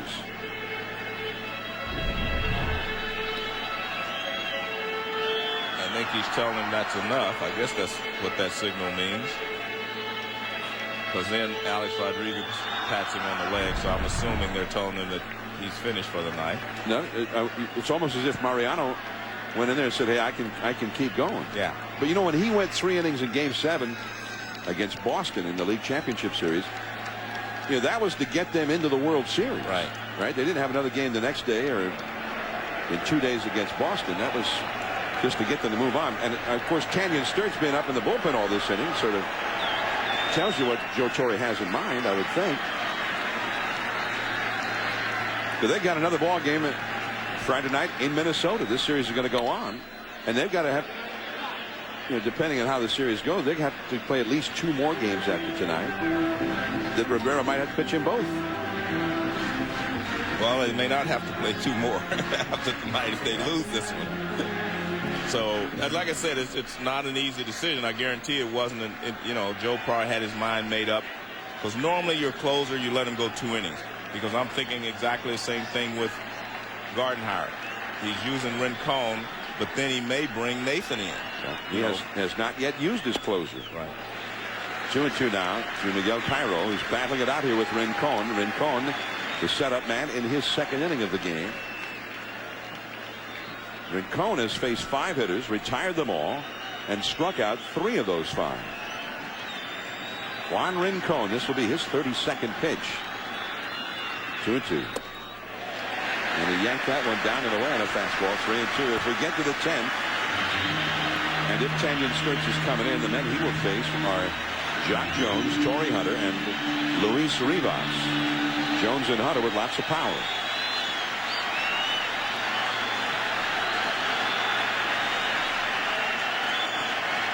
Rick Anderson, the pitching coach, calling the Twins bullpen now. Derek Jeter would be next. 3-2 the count. Slider. Did he swing? Yeah. First base umpire Brian Gorman rings him up. 4 strikeouts in 2 innings for Rincon. On to the 10th. Jock Jones, Torrey Hunter coming up. It's tied. Boston at it again in Anaheim. Johnny Damon's leadoff single was the first of 2 straight, so 2 on, nobody out. Manny up against Colon. Well, the key to beating Bartolo Colon is to get him early, and that's what they're doing. All right, let's send it back to the Bronx. We will keep you updated. All right, so the Red Sox trying to jump out early against Bartolo Colon there. Meanwhile, it's late in New York. 10th inning. The Yankees struggling to even up this series before they go to Minnesota. Tanyan Sturts on to face Jock Jones. Jock has had 1 hit in 4 at-bats, but it was his 2nd strikeout that started the 2-run rally in the 8th that tied the game. He struck out on a wild pitch. And that's kind of a wild swing at a high fastball there. Well, there's no doubt where he was trying to hit it.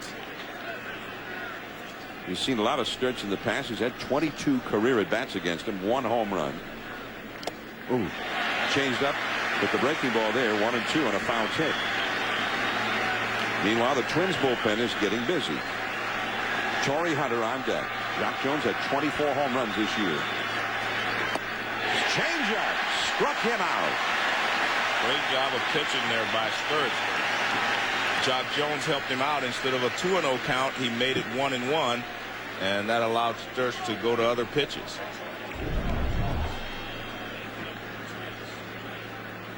Nice pitch right on the outside edge. You see he's gripping it down. A little change up that moves away. Now Torrey Hunter, and that sinker runs down and in. Torrey Hunter, who has had 6 hits in 23 at bats against Sturts, including 1 home run. Fastball is low. 2-0 the count. A little more patience there from Torrey Hunter. Now he gets him into the hitter's count. Now instead of Justin Morneau, the big left-handed batting slugger, up next, it's Luis Rivas. That one runs inside. 3-0. Check swing by Hunter. There's Rivas on deck, but he is not a power hitter. Although, I mean, he does have some power. He hit 10 home runs this year. 3-0 the count. That's in there for a strike. 3-1. Mariano Rivera went 1 2/3 innings. And now the Minnesota closer, Joe Nathan, has started throwing. Nathan, who is from this area. Broken bat. Jeter going out. And Hunter is retired. 2 men down. Rivas goes back into the dugout now. And Matthew LeCroy will come out, and he's going to pinch hit for Rivas. LeCroy, big and strong, and he's got lots of power. LeCroy is hitting .269, 9 home runs in 264 at bats. And LeCroy, 5 hits in 15 at bats as a pinch hitter. But how about this, Joe? He's had 5 pinch hits, 4 of them home runs. So he's been the Twins' best at hitting the long ball as a pinch hitter. Well, with 2 outs, that's what you send him up there for. Extra base hit, if not a home run. Check swing, but he went around. That's Wegner making the ruling there, and I agree with him. 0-1. I'm sure he's thrilled to hear that I agree with him. Count is 0-1. I'm sure he is.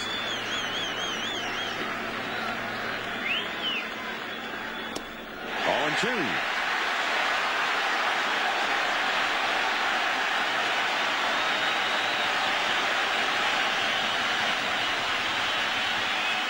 Now the crowd at Yankee Stadium, more than 56,000, rise to their feet. And the changeup in the dirt. Since Corey Koski hit that double in the 8th inning that tied the ball game, no Twin has reached base, and no Twin has even hit the ball out of the infield. 2 down, nobody on in the 10th. A ball and 2 strikes to Matthew LeCroy. Another changeup. 2-2.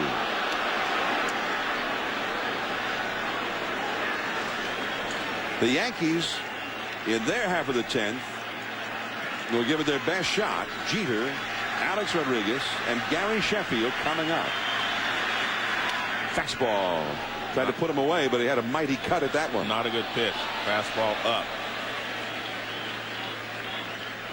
Derek Jeter will be leading off in the last of the 10th, perhaps against Joe Nathan, who's now getting ready. In fact, likely Joe Nathan, then A-Rod, and then Sheffield. There's Nathan. 2-2 to count. Now it's a full count. Corey Koski, the left-handed hitter with power, on deck. Twins once led this game 3-1 in the 2nd. Yankees tied it in the 3rd, went ahead in the 5th on A-Rod's homer. And LeCroy gets the walk. Well, good job of battling there by LeCroy. Fell behind the count early, but he just kept battling, and now he becomes the runner at first base, where he can score on something in the gap. And Ron Gardenhire knows that he's got the guy who led his team in home runs coming up now, Corey Koski. Koski had 25 homers, but when you consider he only played 118 games, that's a lot of home runs. Yeah. At that pace, that could translate into 35 to 40 home runs over a full season. He's got lots of power. He has had 6 hits in 20 career at-bats against Sturts. 0-1. Koski has walked and scored a run, grounded out, struck out, and then he hit the double down the left field line against Mariano Rivera that tied the game in the 8th inning. There's LeCroy at first, and he is not a very fast runner. He has not so much as even attempted to steal a bag this year. 0-1 to Corey Koski. Tense moments for Yankee fans. Canyon Sturts. Off the outside. 1 ball, 1 strike.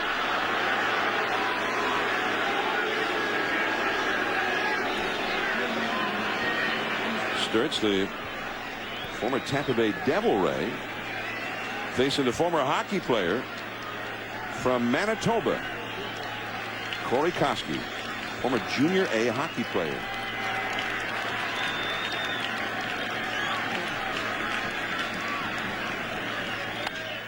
And a pop foul off to the left. Jeter and A-Rod both go over, but it is well back out of play. 1 ball, 2 strikes.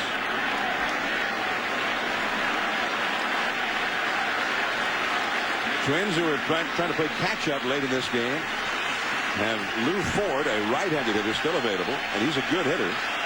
And Augie Ojeda, utility-type infielder, a switch hitter. Gardenhire's used everybody else among the non-pitchers.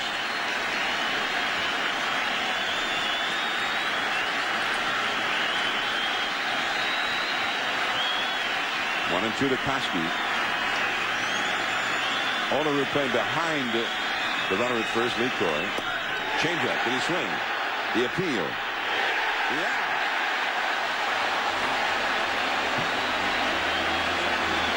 Second strikeout of the inning. 1 walk, 1 left. Now, Jeter, Alex Rodriguez, Gary Sheffield, 3 great sluggers coming up against the outstanding closer, Nathan.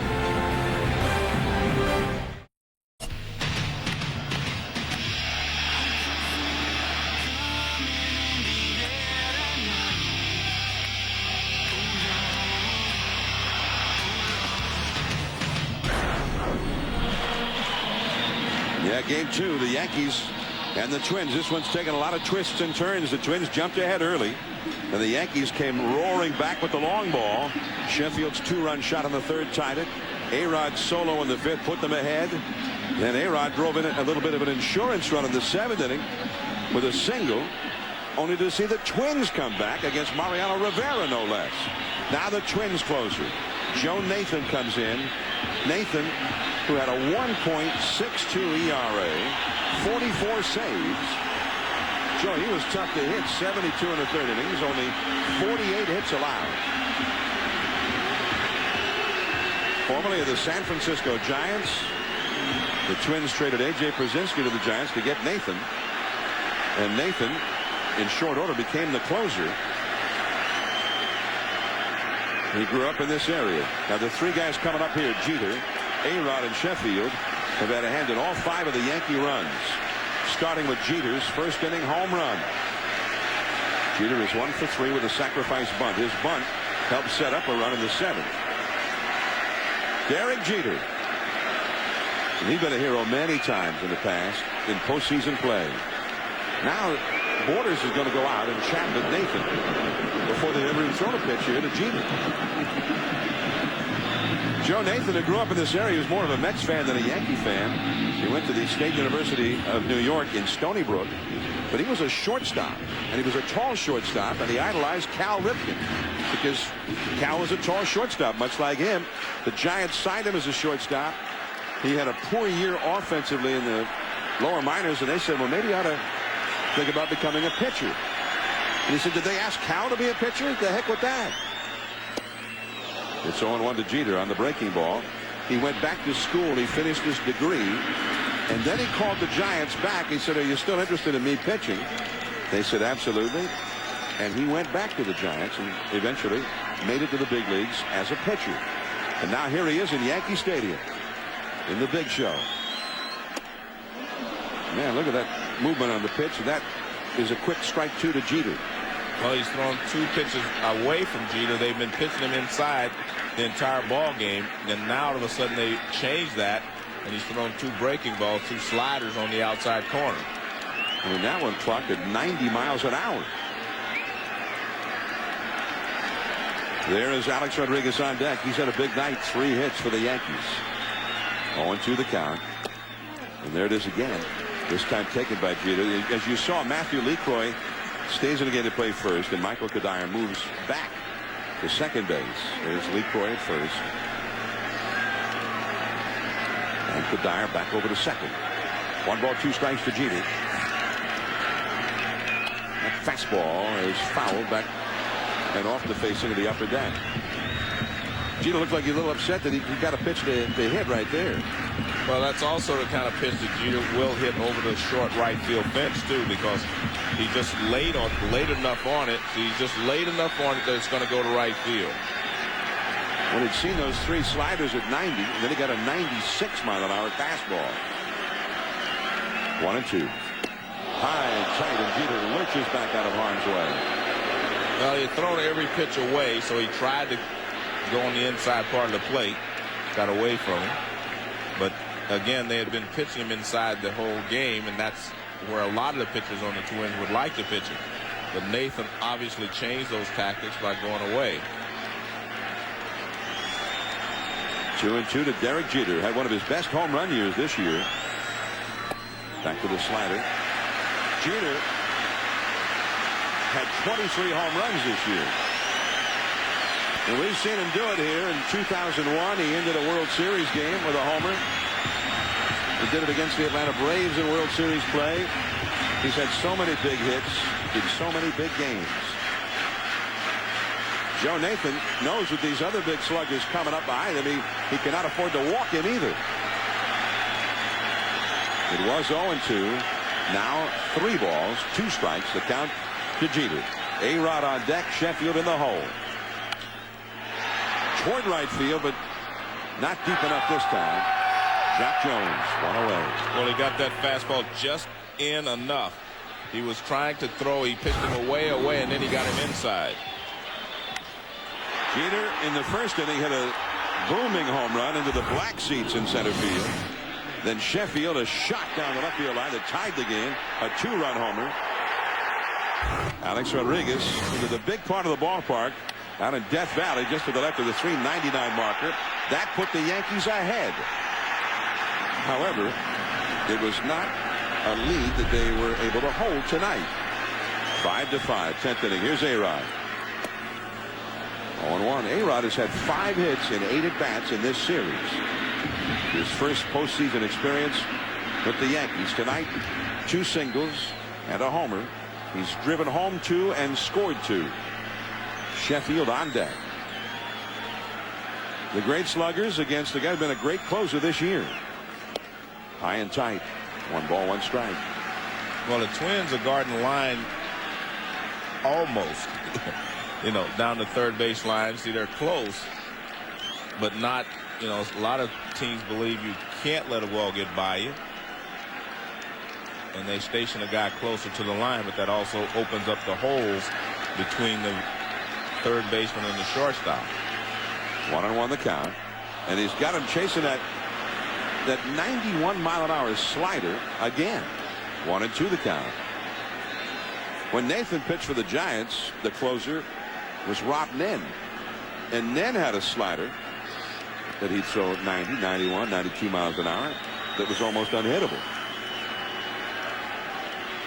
1-2 the count. Fastball back to Nathan. Alex Rodriguez is at number 2. And here comes Sheffield. Well, you can see why Nathan is so successful as a closer. He's got 2 big weapons, the hard slider, and he has excellent control with the fastball. That'll be a slider away. He swings at it. Fastball up and in, then a slider away. And then a fastball right on the outside edge. Look at that. And all A-Rod can do is reach for it. Control with the slider and control with the fastball. That is the reason that he is so successful. Now you see Sheffield's numbers. He's had some success against Nathan. Sheffield remembers him from the National League.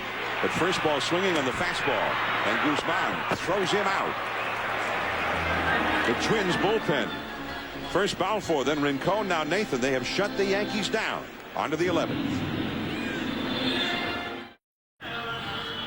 Twins 5, Yankees 5 as we move to the 11th inning now from the big city, New York.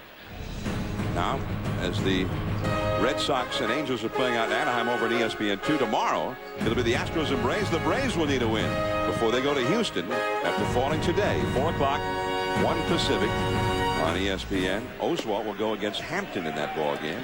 Tomorrow night, the Dodgers and Cardinals. Cardinals leading 1 game tonight. Jeff Weaver, Jason Marquis from St. Louis. That game will be televised on Fox starting at 8 o'clock Eastern Time. Jason Kubel, the rookie, to Derek Jeter. 1 away. Kubel, in his first start, that's the closest he's come to getting the ball out of the infield tonight. Jeter had to step back into the outfield to catch it. Kubel 0 for 5. Now Christian Guzman will come up. But it appears that even if they do not score, the Twins are going to send Joe Nathan back out there. No one else is throwing. But I think, like Mariano Rivera, you would only use him for 2 innings if the game is not decided within that time frame. Here's ball 1 to Guzman. Guzman is 2 for 4. He bluffed the bunt there. He's an excellent bunter. There's Joe Nathan.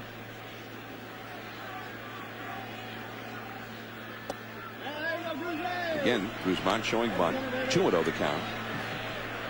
Seemed to me he bunted right away in game 1 of the division series last year right here at Yankee Stadium and got something started for the Twins. And Sturts misses. It's 3-0. Well, Posado's not happy. And you don't see that very often. The catcher gets that upset over 1 pitch. Let's see what K-Zone said. K-Zone agrees, but I think what Posado's saying is, that ball did get the edge, which it could have, been within 1/16 of an inch or something. Well, the pitch also looked like it was within that 2-inch range. If the umpire would have been considered correct, even if he had called it a strike. But Guzman gets the walk, a 1-out walk. Second walk allowed by Sturts, and that'll bring up Kadire. Kadire, who has had 2 hits tonight.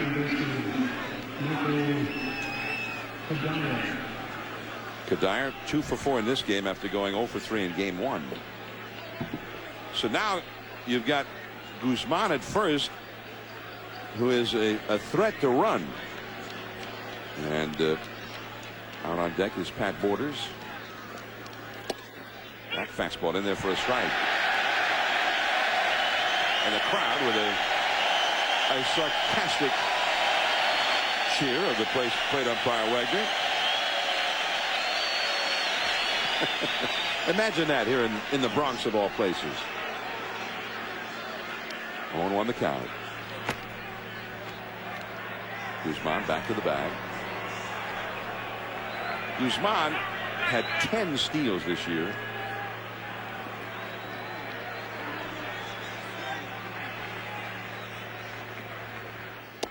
Inside. 1 ball, 1 strike. Tanyan Sturtz for the Yankees this year was in 28 games. He made 3 starts. He was the guy who was the starting pitcher that day back in July at Fenway Park when they had the brawl. He ended up getting knocked around a little bit in that brawl. That one is through the legs of Posada. And now Guzman does not have to steal second base. He's there. And he took the big turn after getting there. I'm not exactly sure what happened because it didn't look like that bad of a pitch. And it just went right through the legs of Posada. Let's take a look. No, it wasn't that bad of a pitch. That's probably going to be a pass ball. It did not bounce. It just went right off the edge of his glove. And they're calling it a wild pitch. I'm going to put pass ball on mine. Yeah, I think that's definitely a pass ball. The Yankees tonight have used Flash Gordon and Mariano Rivera. Now Sturtz. They have the lefty Felix Heredia still out there, and Esteban Loaiza and Paul Quantrill. Loaiza was a starting pitcher most of the year and lost his spot in the rotation through ineffectiveness. And Quantrill really was in a slump when the season ended. That's chopped back toward Sturtz. And he throws out Kadire with Guzman taking third. 2 down. And now Borders is going to come up. The Twins have Matthew LeCroy in the game now as their first baseman, and he is also a catcher. So he theoretically could pinch hit for Borders here. He has Augie Ojeda, who's known more for his fielding than his hitting, a switch hitter, and Lou Ford, who's a pretty good hitter, albeit a right-handed hitter. Pat Borders, who was one time a World Series MVP with the Toronto Blue Jays 12 years ago. And then 4 years ago, he won an Olympic gold medal. He was the catcher on the United States Olympic baseball team in the Sydney Olympics. Fastball in there for a strike. And he's got to be one of the oldest catchers ever to play in the big leagues at 41 years old. Now Quantrill, the right-hander, and Heredia, the left-hander, getting ready in the Yankees bullpen. Shannon Stewart on deck. Runner at third, 2 down. Strike 2 on the foul ball.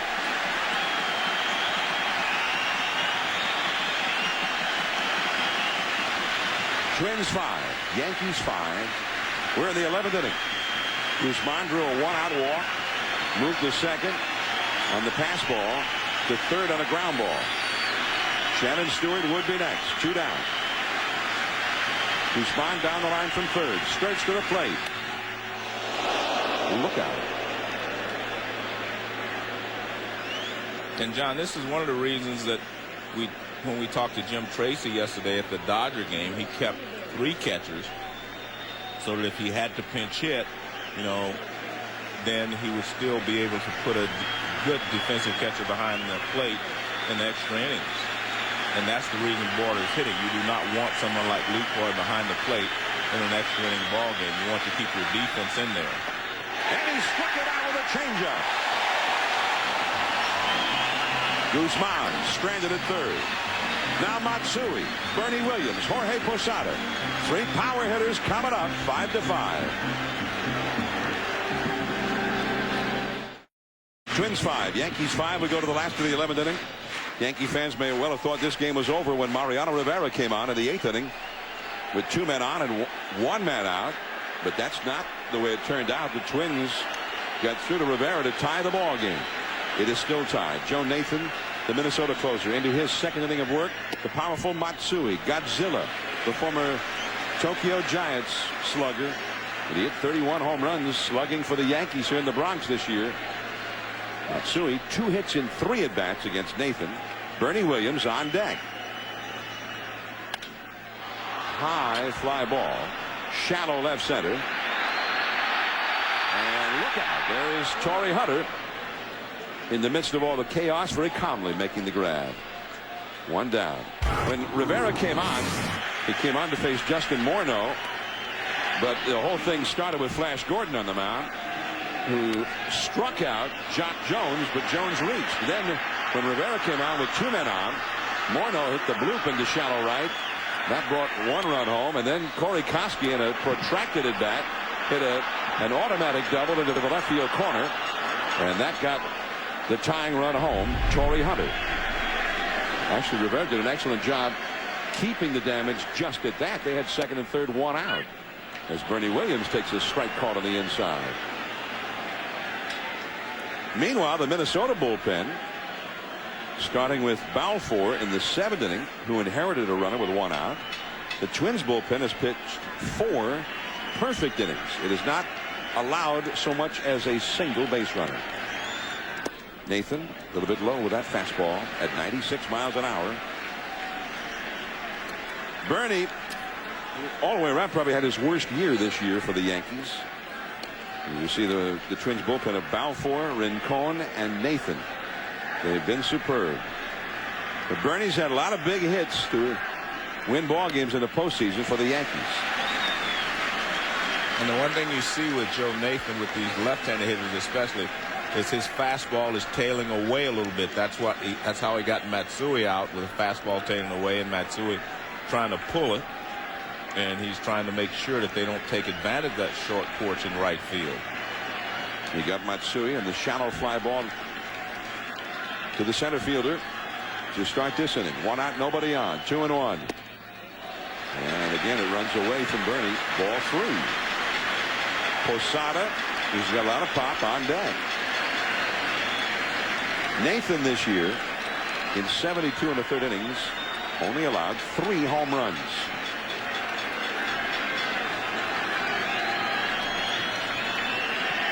Three and 1. And it's a walk. And the Yankees get their first base runner since Alex Rodriguez was on first base in the 7th inning. We're in the 11th. And the one thing you have to be careful with if you're Gardenhire is that Joe Nathan doesn't get into a high pitch count inning here.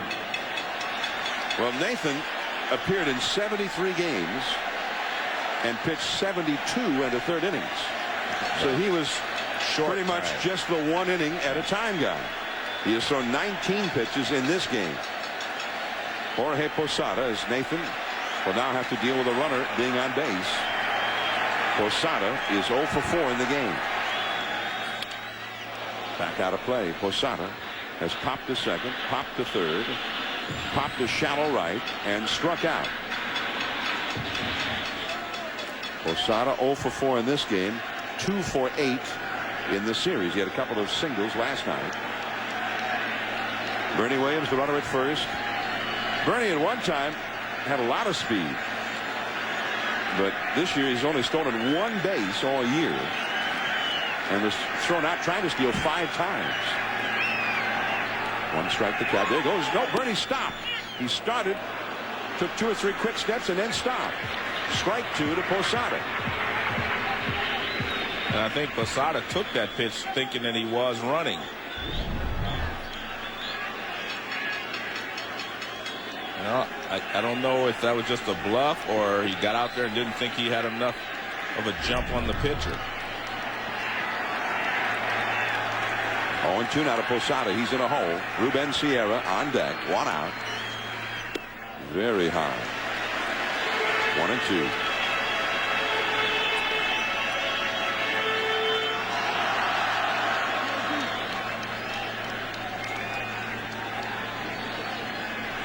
There's Sierra on deck.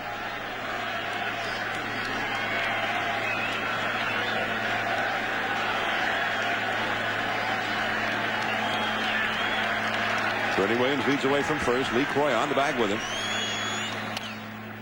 And a foul into the seats just behind the Minnesota dugout. And a guy wearing a Bernie Williams jersey looking in, but he does not get himself a souvenir. 1 ball, 2 strikes. Back on the 2nd of October, right in the final weekend of the season, Nathan pitched 2 innings in a game. That equaled his high for the season. Well, he's trying to finish off his 2nd inning here. But again, he has thrown a lot of pitches. A ball and 2 strikes to Posada.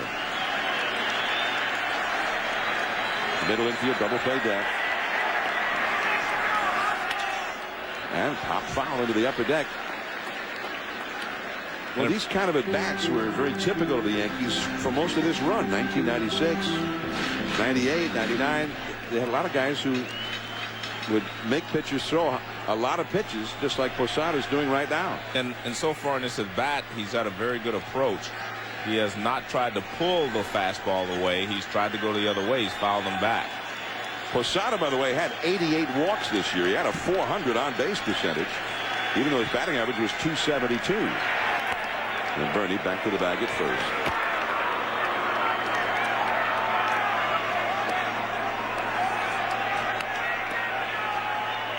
Bernie Williams, the possible winning run. He's at first base. Joe Nathan, 44 saves this year and 47 chances. Selected to the American League All-Star team. Trying to move this game to the 12th inning. 5-5. 1 out, 1 on. They'll try it again with Posada. 2-2. And all the while that pitch count is rising. Yes. And I think that's what Gardenhire is trying to question there. How many pitches? But he doesn't have anyone warming up. So this inning looks like it's Joe Nathan's all the way. And there you see 25 total pitches. And if I remember correctly, that's around the number that Mariano Rivera threw. And both pitched yesterday. Nathan pitched an inning yesterday, as did Rivera. Nathan got the save here in game 1. He threw 10 pitches to retire the Yankees in the 9th inning last night.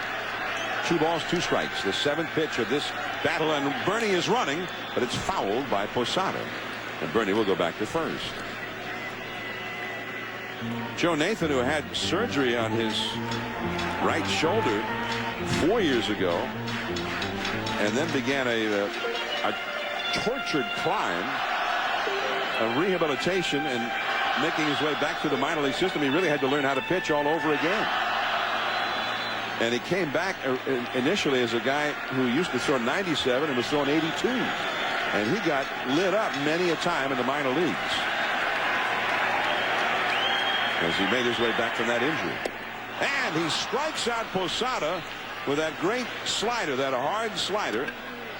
But Posada really made him work to do it. It was an 8-pitch battle. And just an excellent pitch there by Nathan. He'd thrown him about 5 fastballs away, so he throws him something diving down and in. And Posada swings over the top of it. 2 down. Bernie Williams still at first. And here is Ruben Sierra. Nobody throwing in the Yankee bullpen, so if we go to the 12th, apparently Tanyan Sturtz will be pitching it. Ruben Sierra has grounded to second twice, walked, and been caught out on strikes. He is 0 for 3. On the outside corner with a fastball. Strike 1. Sierra has only faced Nathan a couple of times. He's 0 for 2 against him. The outfield is very deep for the Twins and shaded toward left. Stewart in left, Torrey Hunter in center, Jock Jones in right. All 3 of those guys cover a lot of ground out there. Bernie Williams, the runner at first. 1 ball, 1 strike now. And he just shortened his stride there. I think he was just going to throw a fastball away, see if they could catch Bernie running there, because that wasn't his normal leg kick. He was just trying to rush that one to the plate outside.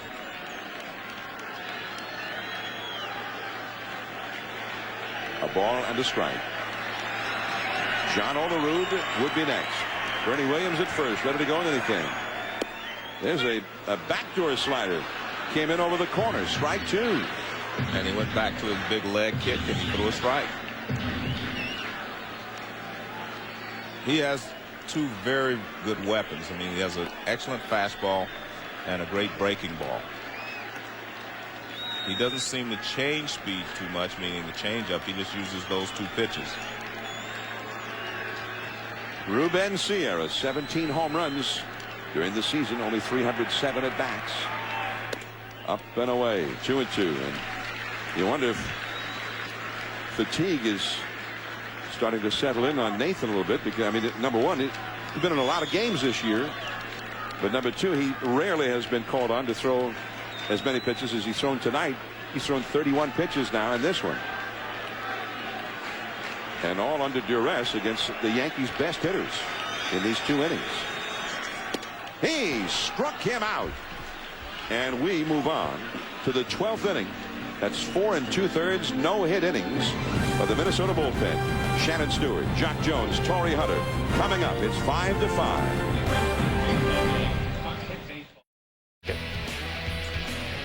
All right, that game is over on ESPN2 right now, and when this game is over, the Red Sox-Angels game will be moved right over here onto ESPN. Meanwhile, no end in sight here at Yankee Stadium. Top of the 12th inning. Tanyan Sturtz facing Shannon Stewart. That's a strike. 1 ball, 1 strike. Stewart has been kept off the bases. He is 0 for 5. By the way, Joe, they changed their mind, and Jorge Posada was called for a pass ball on that ball that got through him in the 11th inning. I know. I already had mine in. I told you I was putting you don't even have to. down. You don't even have to change. No. Get out your whiteout or anything. No, it was a pass ball. I knew that. 2-1 the count to Shannon Stewart. And a pop foul back out of play. The Minnesota bullpen is busy. There is Crane, the right-hander, warming up for the Twins. Jesse Crane. Shannon Stewart leading it off. A lot of people thought he was the MVP of the American League last year when he got to the Twins and helped them turn their season around. Although Alex Rodriguez won the award, Shannon Stewart gave the Twins a great jolt of adrenaline to that offense. This year he spent a couple of months under the disabled list. Ooh, high and tight. Did that hit him? No. Or did it glance off the bat? Foul ball. Foul ball. 3-2. Umpire started making all kinds of gestures, which none of them were foul ball. Well, I think he said stay here. Watch, he'll point down with his left hand. See, he puts his hand up, 3 balls, 2 strikes, and he pointed down, meaning stay here. I'm gonna have to get an updated book of umpires' gestures. Strike 3. Tanyan Sturtz gets his 4th strikeout in 2 1/3 innings. Shannon Stewart 0 for 6 in this game. 2 for 10 in the series now.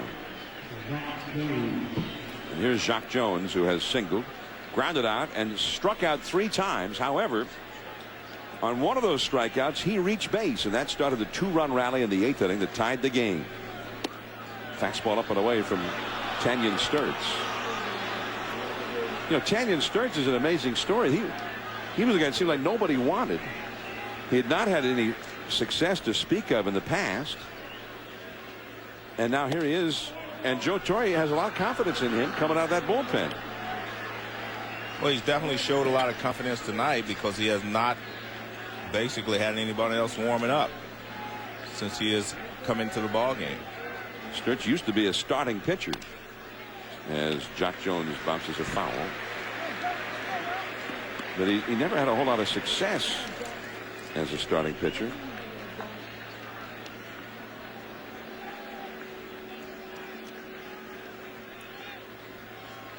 Sturtz has thrown 45 pitches in this ball game. 2-1 the count. And that sinks down and away. A lot of movement on that pitch. And a lot of more patience in this at bat from Jock Jones than he's shown the entire ball game. That ball is a high pop fly into shallow right. Cairo in front of Sheffield. And that is out number 2. Well, to give it the big rip on a 3-1 count, but merely hit a pop fly. 2 down. Well, I think he did the right thing. He got him into a 3-1 count. He took a shot at pulling the ball. I don't ever say the guys go up there really trying to hit a home run all the time, but what you do is you give yourself a chance to get an extra base hit by trying to pull it. You may find the gap in right center field.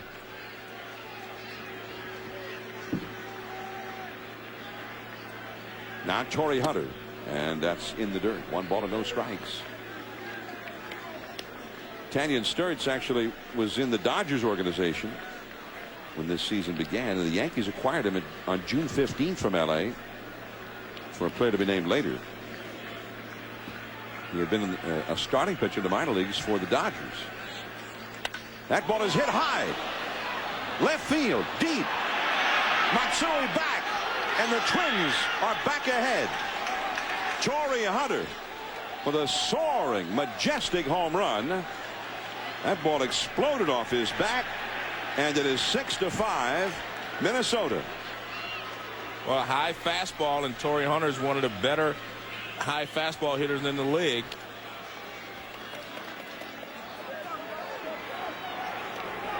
The first home run of the game for the Twins on a night when the Yankees have hit 3.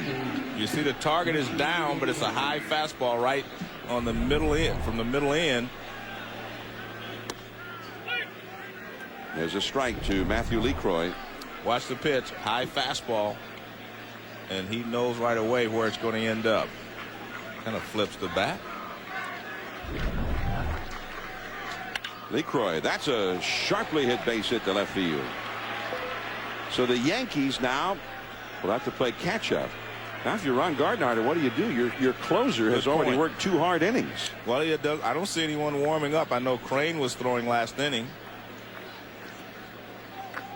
Now Mel Stottlemyre, after calling the bullpen, comes up out of the dugout, and he's going to go visit with Tanyan Sturtz as Corey Koski will get ready to bat here. And Paul Quantrill, the right-hander, and Felix Heredia, the left-hander, will get up in the bullpen.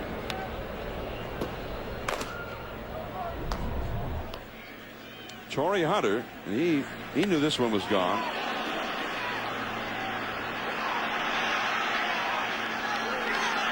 Well back over the wall. And that got them excited in the Twins dugout. And Gardenhire said he didn't get up last night to look at the one Sierra hit, but he definitely got up to watch the one that Torrey Hunter hits. Torrey Hunter had 1 home run against the Yankees in the postseason last year in the division series. His second postseason home run.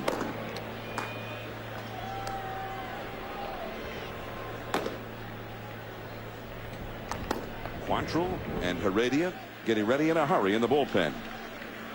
6-5. The Twins are ahead. The Yankees hitters due up in the last of the 12 will be John Olerud, Miguel Cairo, and Derek Jeter. Ruled to swing. Jerry Crawford, the third base umpire. And it's 0-1 to Koski, who has walked and scored a run, grounded out, struck out, and then he hit the double down the left field line against Mariano Rivera that tied this game. He also struck out in the 10th inning. He is 1 for 4, but he's been an important hitter tonight for the Twins. A ball and a strike. LeCroy, the runner at first. Torrey Hunter's home run, putting the Twins ahead. But again, nobody warming up in the bullpen. Yeah, I'm not sure. I mean, it appears that they're going to leave Nathan in. Nathan, of course, when he first came up, was a starting pitcher with the Giants and in the minor leagues. But that's not what he's been doing this year. He has not gone 3 innings of the game all year. 2-1 the count now to Koski. But with nobody warming up out there, Joe, I mean, it seems like Nathan must be going to stay in. And the K-Zone agrees with Mark Wegner that it was off the outside. Nathan has thrown 32 pitches in the 2 innings that he's worked, although he struck out the last 2 guys he faced in the 11th. Down on the way. 3-1 the count.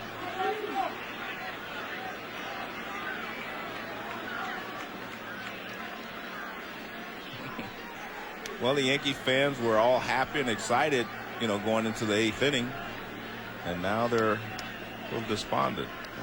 That last guy with the big gloves on, I thought I saw him in the World Series of Poker on ESPN a while back. Now Koski gets the walk, and that will move Lecroy to second base. Third walk allowed by Sturtz. So he's closing in on 50 pitches thrown. Well, Sturtz used to be a starter as well. Well, you cannot give up another run with, you know, Nathan on the mound. So I'm a little shocked that if they're going to let Sturtz, I don't think they are. I was going to say, if you're going to let Sturtz pitch to Kubel here, because if you fall one more run behind, it's, you know, it's going to be difficult already to do something against Joe Nathan. But if he has a 2-run lead, it's going to be very difficult. Heredia, the lefty. Well, Quantrill, the right-hander. Now it looks like they're stalling for time here. Yeah. I saw A-Rod come over. Now Posada's going out. And Troy next, may be asking, says, aren't they ready yet? And next you'll see Joe Torre go out, because I'm sure that you're going to have Heredia come in to pinch hit. I mean, to pitch to Kubel. But by the same token, Gardenhire has Lou Ford over there as well, a right-handed hitter sitting over there on the bench. And he's one of his better hitters. Yeah. Lou Ford. But Joe is calling for the right-hander, I think.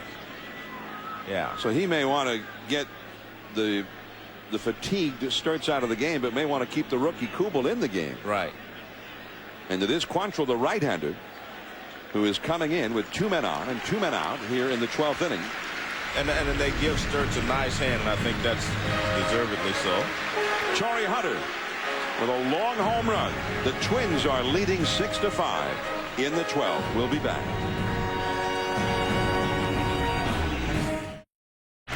All right, and that game is over on ESPN2 right now. When this game is over, whenever that is, well, that game will be moved here to ESPN. Meanwhile, Paul Quantrill, veteran right-hander, who really struggled down the stretch and really lost his spot as one of the setup men in front of Mariano Rivera. And he's on here with 2 men on and 2 men out. A 1-ball, 1-strike count facing the rookie, the left-handed batting Jason Kubel. There is Matthew Lecroy at second. Corey Koski, who just walked, over at first. 6-5. The Twins are leading. Inning number 12. Toward the middle. Cairo to Jeter for the force out on Koski, and that gets it done. So now the Yankees need at least a run to stay alive. Olerud, Cairo, and Jeter are due up. And Nathan is coming back out for a third.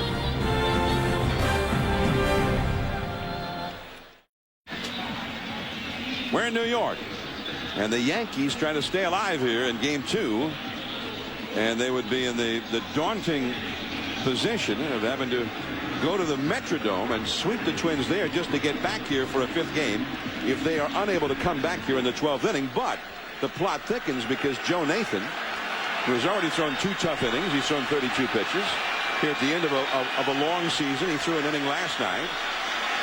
The most innings he's ever pitched as a relief pitcher in his young career is 2 2/3. The Twins want him to pitch a 3rd inning here and hold this lead. As a starting pitcher, he often threw 7, 8 innings in games. But this year, he'd been more often than not 1 inning at a time. Well, I think if you're Gardenhire, you say to yourself, I can use him right here. If I can go up 2-0, I don't need to use him on Friday. Give him a couple of days off. And I think that's what he's doing. Right on the outside corner, it's quickly 0-2 to John Olerud, who is 1 for 4 in the game. And now Gardenhire pacing down there. I mean, he would, I'm sure, prefer not to use Nathan right here, but he's going for it. You have a chance to go for the jugular right here against the Yankees. And that is, and you mentioned it, Joe. He's proven you right. At the head of the telecast, you said, although it was a huge game for the Yankees for obvious reasons, you thought it was just as huge for the Twins to keep their foot on the neck of the Yankees, because it'd be tough to do anything other than split at the Metrodome. Correct. So I think that, you know, he understood that too. Again, I think they're ready to compete with the Yankees, meaning all the players, Gardenhire, they know what they have to do. And you could see it on the faces of the Twins and the Yankee players and the fans around the 8th inning. You could see that they knew these Twins were here to compete. Miguel feel like they can compete with the Yankees. Miguel Cairo is on deck. Derek Jeter due up 3rd in the inning. Alex Rodriguez would be due 4th. Gary Sheffield 5th. Did he swing? Strike 3. Jerry Crawford makes the unpopular call here in the Bronx. And that is the 3rd consecutive strikeout for Nathan. Well, the more pitches he's been throwing, the more guys he's been striking out. Well, from that angle, you can't tell. We'll get a look at this angle. This would be what Crawford saw. Very close. You can't. The check swing is always one of the most difficult plays to call. 1 down. Here's Miguel Cairo. He is 0 for 3 with a walk. He scored the Yankees' 5th run that gave them a 5-3 lead, and it is 0-1. The Yankees have some lefties to whom they could go. They've got Kenny Lofton, Bubba Crosby, and switch hitters Tony Clark and Enrique Wilson. But Torrey right now, he likes Miguel Cairo, who hit .292 for the Yankees this year. Game 3 at the Metrodome, 8 o'clock Eastern, 7 Central on Friday. That'll be Kevin Brown for the Yankees and Carlos Silva, a 14-game winner for the Twins. No swing there. 1 ball, 1 strike. There's Derek Jeter on deck. John, the last base hit the Yankees had was A-Rod's 7th inning single. Now the Twins bullpen has no-hit them for 5 innings since then. That was when Radke was removed from the game after that single by A-Rod. The hard slider in the dirt. Now it is 3-1. That last pitch, by the way, made it 2-1. Now it is 3-1.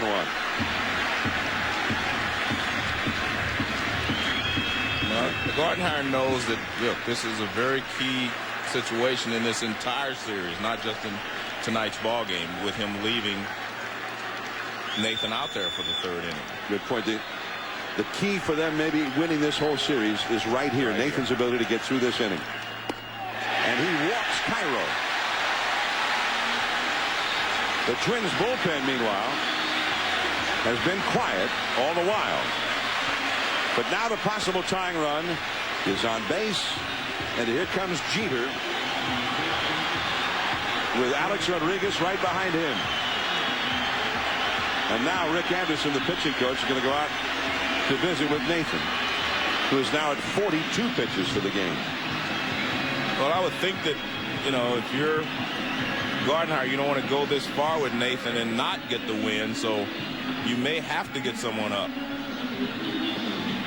The Yankees have come back more than any other team in baseball this year to win games. In fact, more than any other team in the history of the game.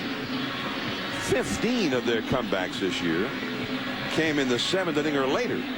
And a lot of that had to do with the fact that they do have a lot of power, and they were able to come back a lot of times on one swing of the bat. One of the turning points of their season occurred early on. They had a losing record. They were facing Oakland in this ballpark and were trailing 8-4 in the 8th inning. And they scored 5 or 6 runs in the 8th and won that game. And their whole season has been on the rise ever since. So here's Jeter. 1 ball, no strikes. Well, you have to also remember 2 things, John. This is also the 2nd time that Jeter, A-Rod, and those guys have seen Nathan. The first, you normally only see a closer 1 at bat during a game. This is their 2nd time going through the line, you know, getting a chance to see him. And you see Jeter did not chase that slider that he chased the first time through. Jeter has 1 home run tonight. He's had 1 hit, 4 at bats. Tries the slider, hangs it high. And the Twins bullpen is now getting ready. Yeah. The left-hander, J.C. Romero. Yeah, I think you have to do this. I don't think you can, again, risk using Nathan this long and not close this game out. Those last 2 pitches especially, and for that matter, the last one to Cairo, that had to send off some alarm bells. Well, the alarm goes off because he's throwing a lot of sliders as well. That tells you he doesn't have the same confidence in his fastball that he had, you know, when he came in the game earlier. And that's natural because he is a little tired now. 2 1/3 innings for Nathan. Last year when he was with the Giants, he had a 2 2/3 inning game in the middle of the season. That's the longest he's ever pitched as a reliever. 3-0. So now he's on the verge of moving the possible tying run into scoring position as Jesse Crane now replaces the left-hander Romero in the bullpen. Well, I think you're in a situation now, if you're Joe Torre, obviously he's going to take 3-0, but I think you either have to make him take 3-1 or send the runner. And that is the 8th consecutive pitch out of the strike zone from Nathan. He got a first pitch strike to Cairo, and he has not thrown a strike since. Consecutive walks with 1 out, and now Alex Rodriguez, who's had 3 hits tonight, including a home run and 2 runs batted in. Alex Rodriguez coming up, and he no longer needs the home run, doesn't even need an extra base hit now to keep the Yankees alive in this one. But the other thing is Joe Nathan saying, I just need to make 1 good pitch, get the ground ball, and I can get out of this. A double play would end the game. The crowd now rising to the aid of Alex Rodriguez, as if through the sheer force of their will. And Rodriguez to win this one for the Yankees. Has showed a lot of patience early in the game. Let's see if he can continue. 1 ball, no strikes. That's 9 consecutive pitches out of the strike zone from Nathan. Cairo, the possible tying run at second. Jeter, the possible winning run at first. And it's a tough situation for A-Rod, John, because he's thrown 9 straight balls, and you know if you swing at one and hit the ground ball, you're out of it, but you know if you get a good pitch to hit, you should be swinging. Got the corner on that one. I think that was a smart move there by A-Rod to go ahead and take that pitch. Guy had thrown 9 straight balls, and he throws 1 strike, you hit a ground ball, and you're out of it, then the ball game's over. I think you have to do that. Now you're ready. You just say, pick out a pitch and let it go. Nathan, the native New Yorker, in the big ballpark in the Bronx. Under pressure. Left center. Hit well. Way back there. This ball is over the wall on a bounce. And that saves the Twins. Yeah. Instead of the winning run scoring, Jeter will have to go back to third. When it bounced over, it cost the Yankees, just as it cost the Twins when Koski's ball bounced over in the 8th inning, on which a run would have scored. And a great job there by Alex Rodriguez. That was team baseball. He did not swing at the first strike he saw after the guy had thrown 9 straight pitch balls. He waits, he gets a hanging slider, and he rips it up the gap. And you're right, the Yankees are robbed of the game-winning double there by Alex Rodriguez because the ball bounces over the wall. It's a slider down, and he goes out and gets it. I mean, that I thought it was a hanging slider. It really wasn't. But look at the swing by Alex. He knows, he thinks the game is over. Well, in any other ballpark, it would have been over, but it's 399 to that part of this ballpark, and they're walking Jeter intentionally. Now you're in a spot where Sheffield intentionally. Jeter is the runner at third, but they're walking Sheffield intentionally to set up the 4 side of the plate, the infield, and the outfield. They'll all have to come in now, and they're going to go after Matsui. Well, I think they're going to bring in Romero to pitch to Matsui. I don't think you can leave Nathan out there now. Romero, the left-hander, is once again up in the bullpen, replacing Crane, who had gotten up for a little while. And here comes Gardenhire. It is 6-6 in the last of the 12th inning. A bitter disappointment, I'm sure, for the native New Yorker, Joe Nathan. He just didn't have enough steam to finish this one out in the 3rd inning. Well, A-Rod did the job. This is the A-Rod that they thought they were getting the entire season. He has performed like a champion tonight.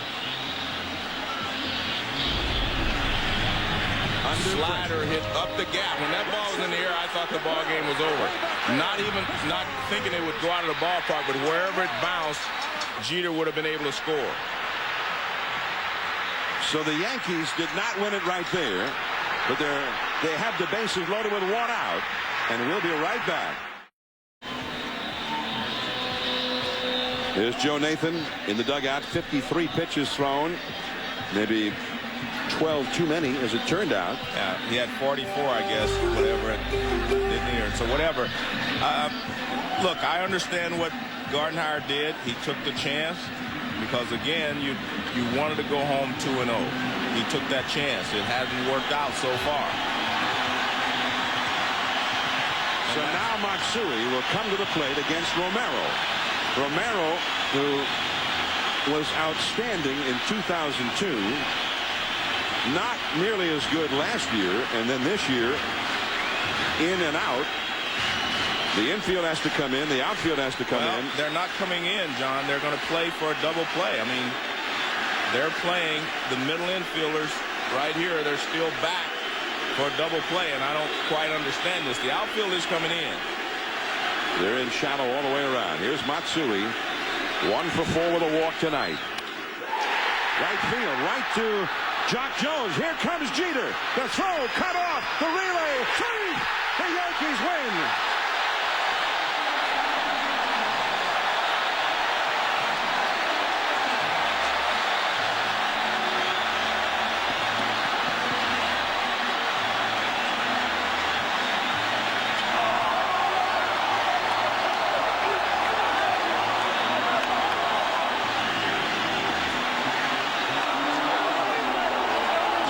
Have tied the series on the sacrifice fly by Matsui, and Derek Jeter just kept on coming. But John, I don't want to leave this without explaining what happened there. This was a great base running play by Derek Jeter. He was not so far down the line that he couldn't get back and tag up on that line drive and take off immediately. You see a lot of players get too far down the line. Now they're running back, tagging up, and on a short line drive like that have been close. See how close he is? Watch this. Now he gets back in time. Look, he gets back. Soon as that ball is caught, he's ready to go. You see often a lot of guys going back to tag up, and they're back too late. And again, we talked about Jeter, but he knows how to win ball games. He knows how to play this game. I mean, this is a line drive, and you wonder, is he going to catch it or not? No, he doesn't care. He goes back and does his job. You can't do the job of the outfielder. Your job as a base runner is to make sure that you're ready to go. And he got himself in a perfect position to do so. And Joe Nathan's reaction from the dugout. And he left his guts out on the diamond here at Yankee Stadium tonight. But it is the Yankees who are doing the celebrating. The jaded veterans of the Yankees who are celebrating like rookies out there as they come from behind against the young Minnesota Twins to even up this series as they head to Minneapolis, 8 o'clock Eastern, 7 Central on ESPN Friday night. For Gary Miller, Joe Morgan, and our entire crew, I'm John Miller. Now, here is the Red Sox Anaheim game. Let's go to Chris Berman.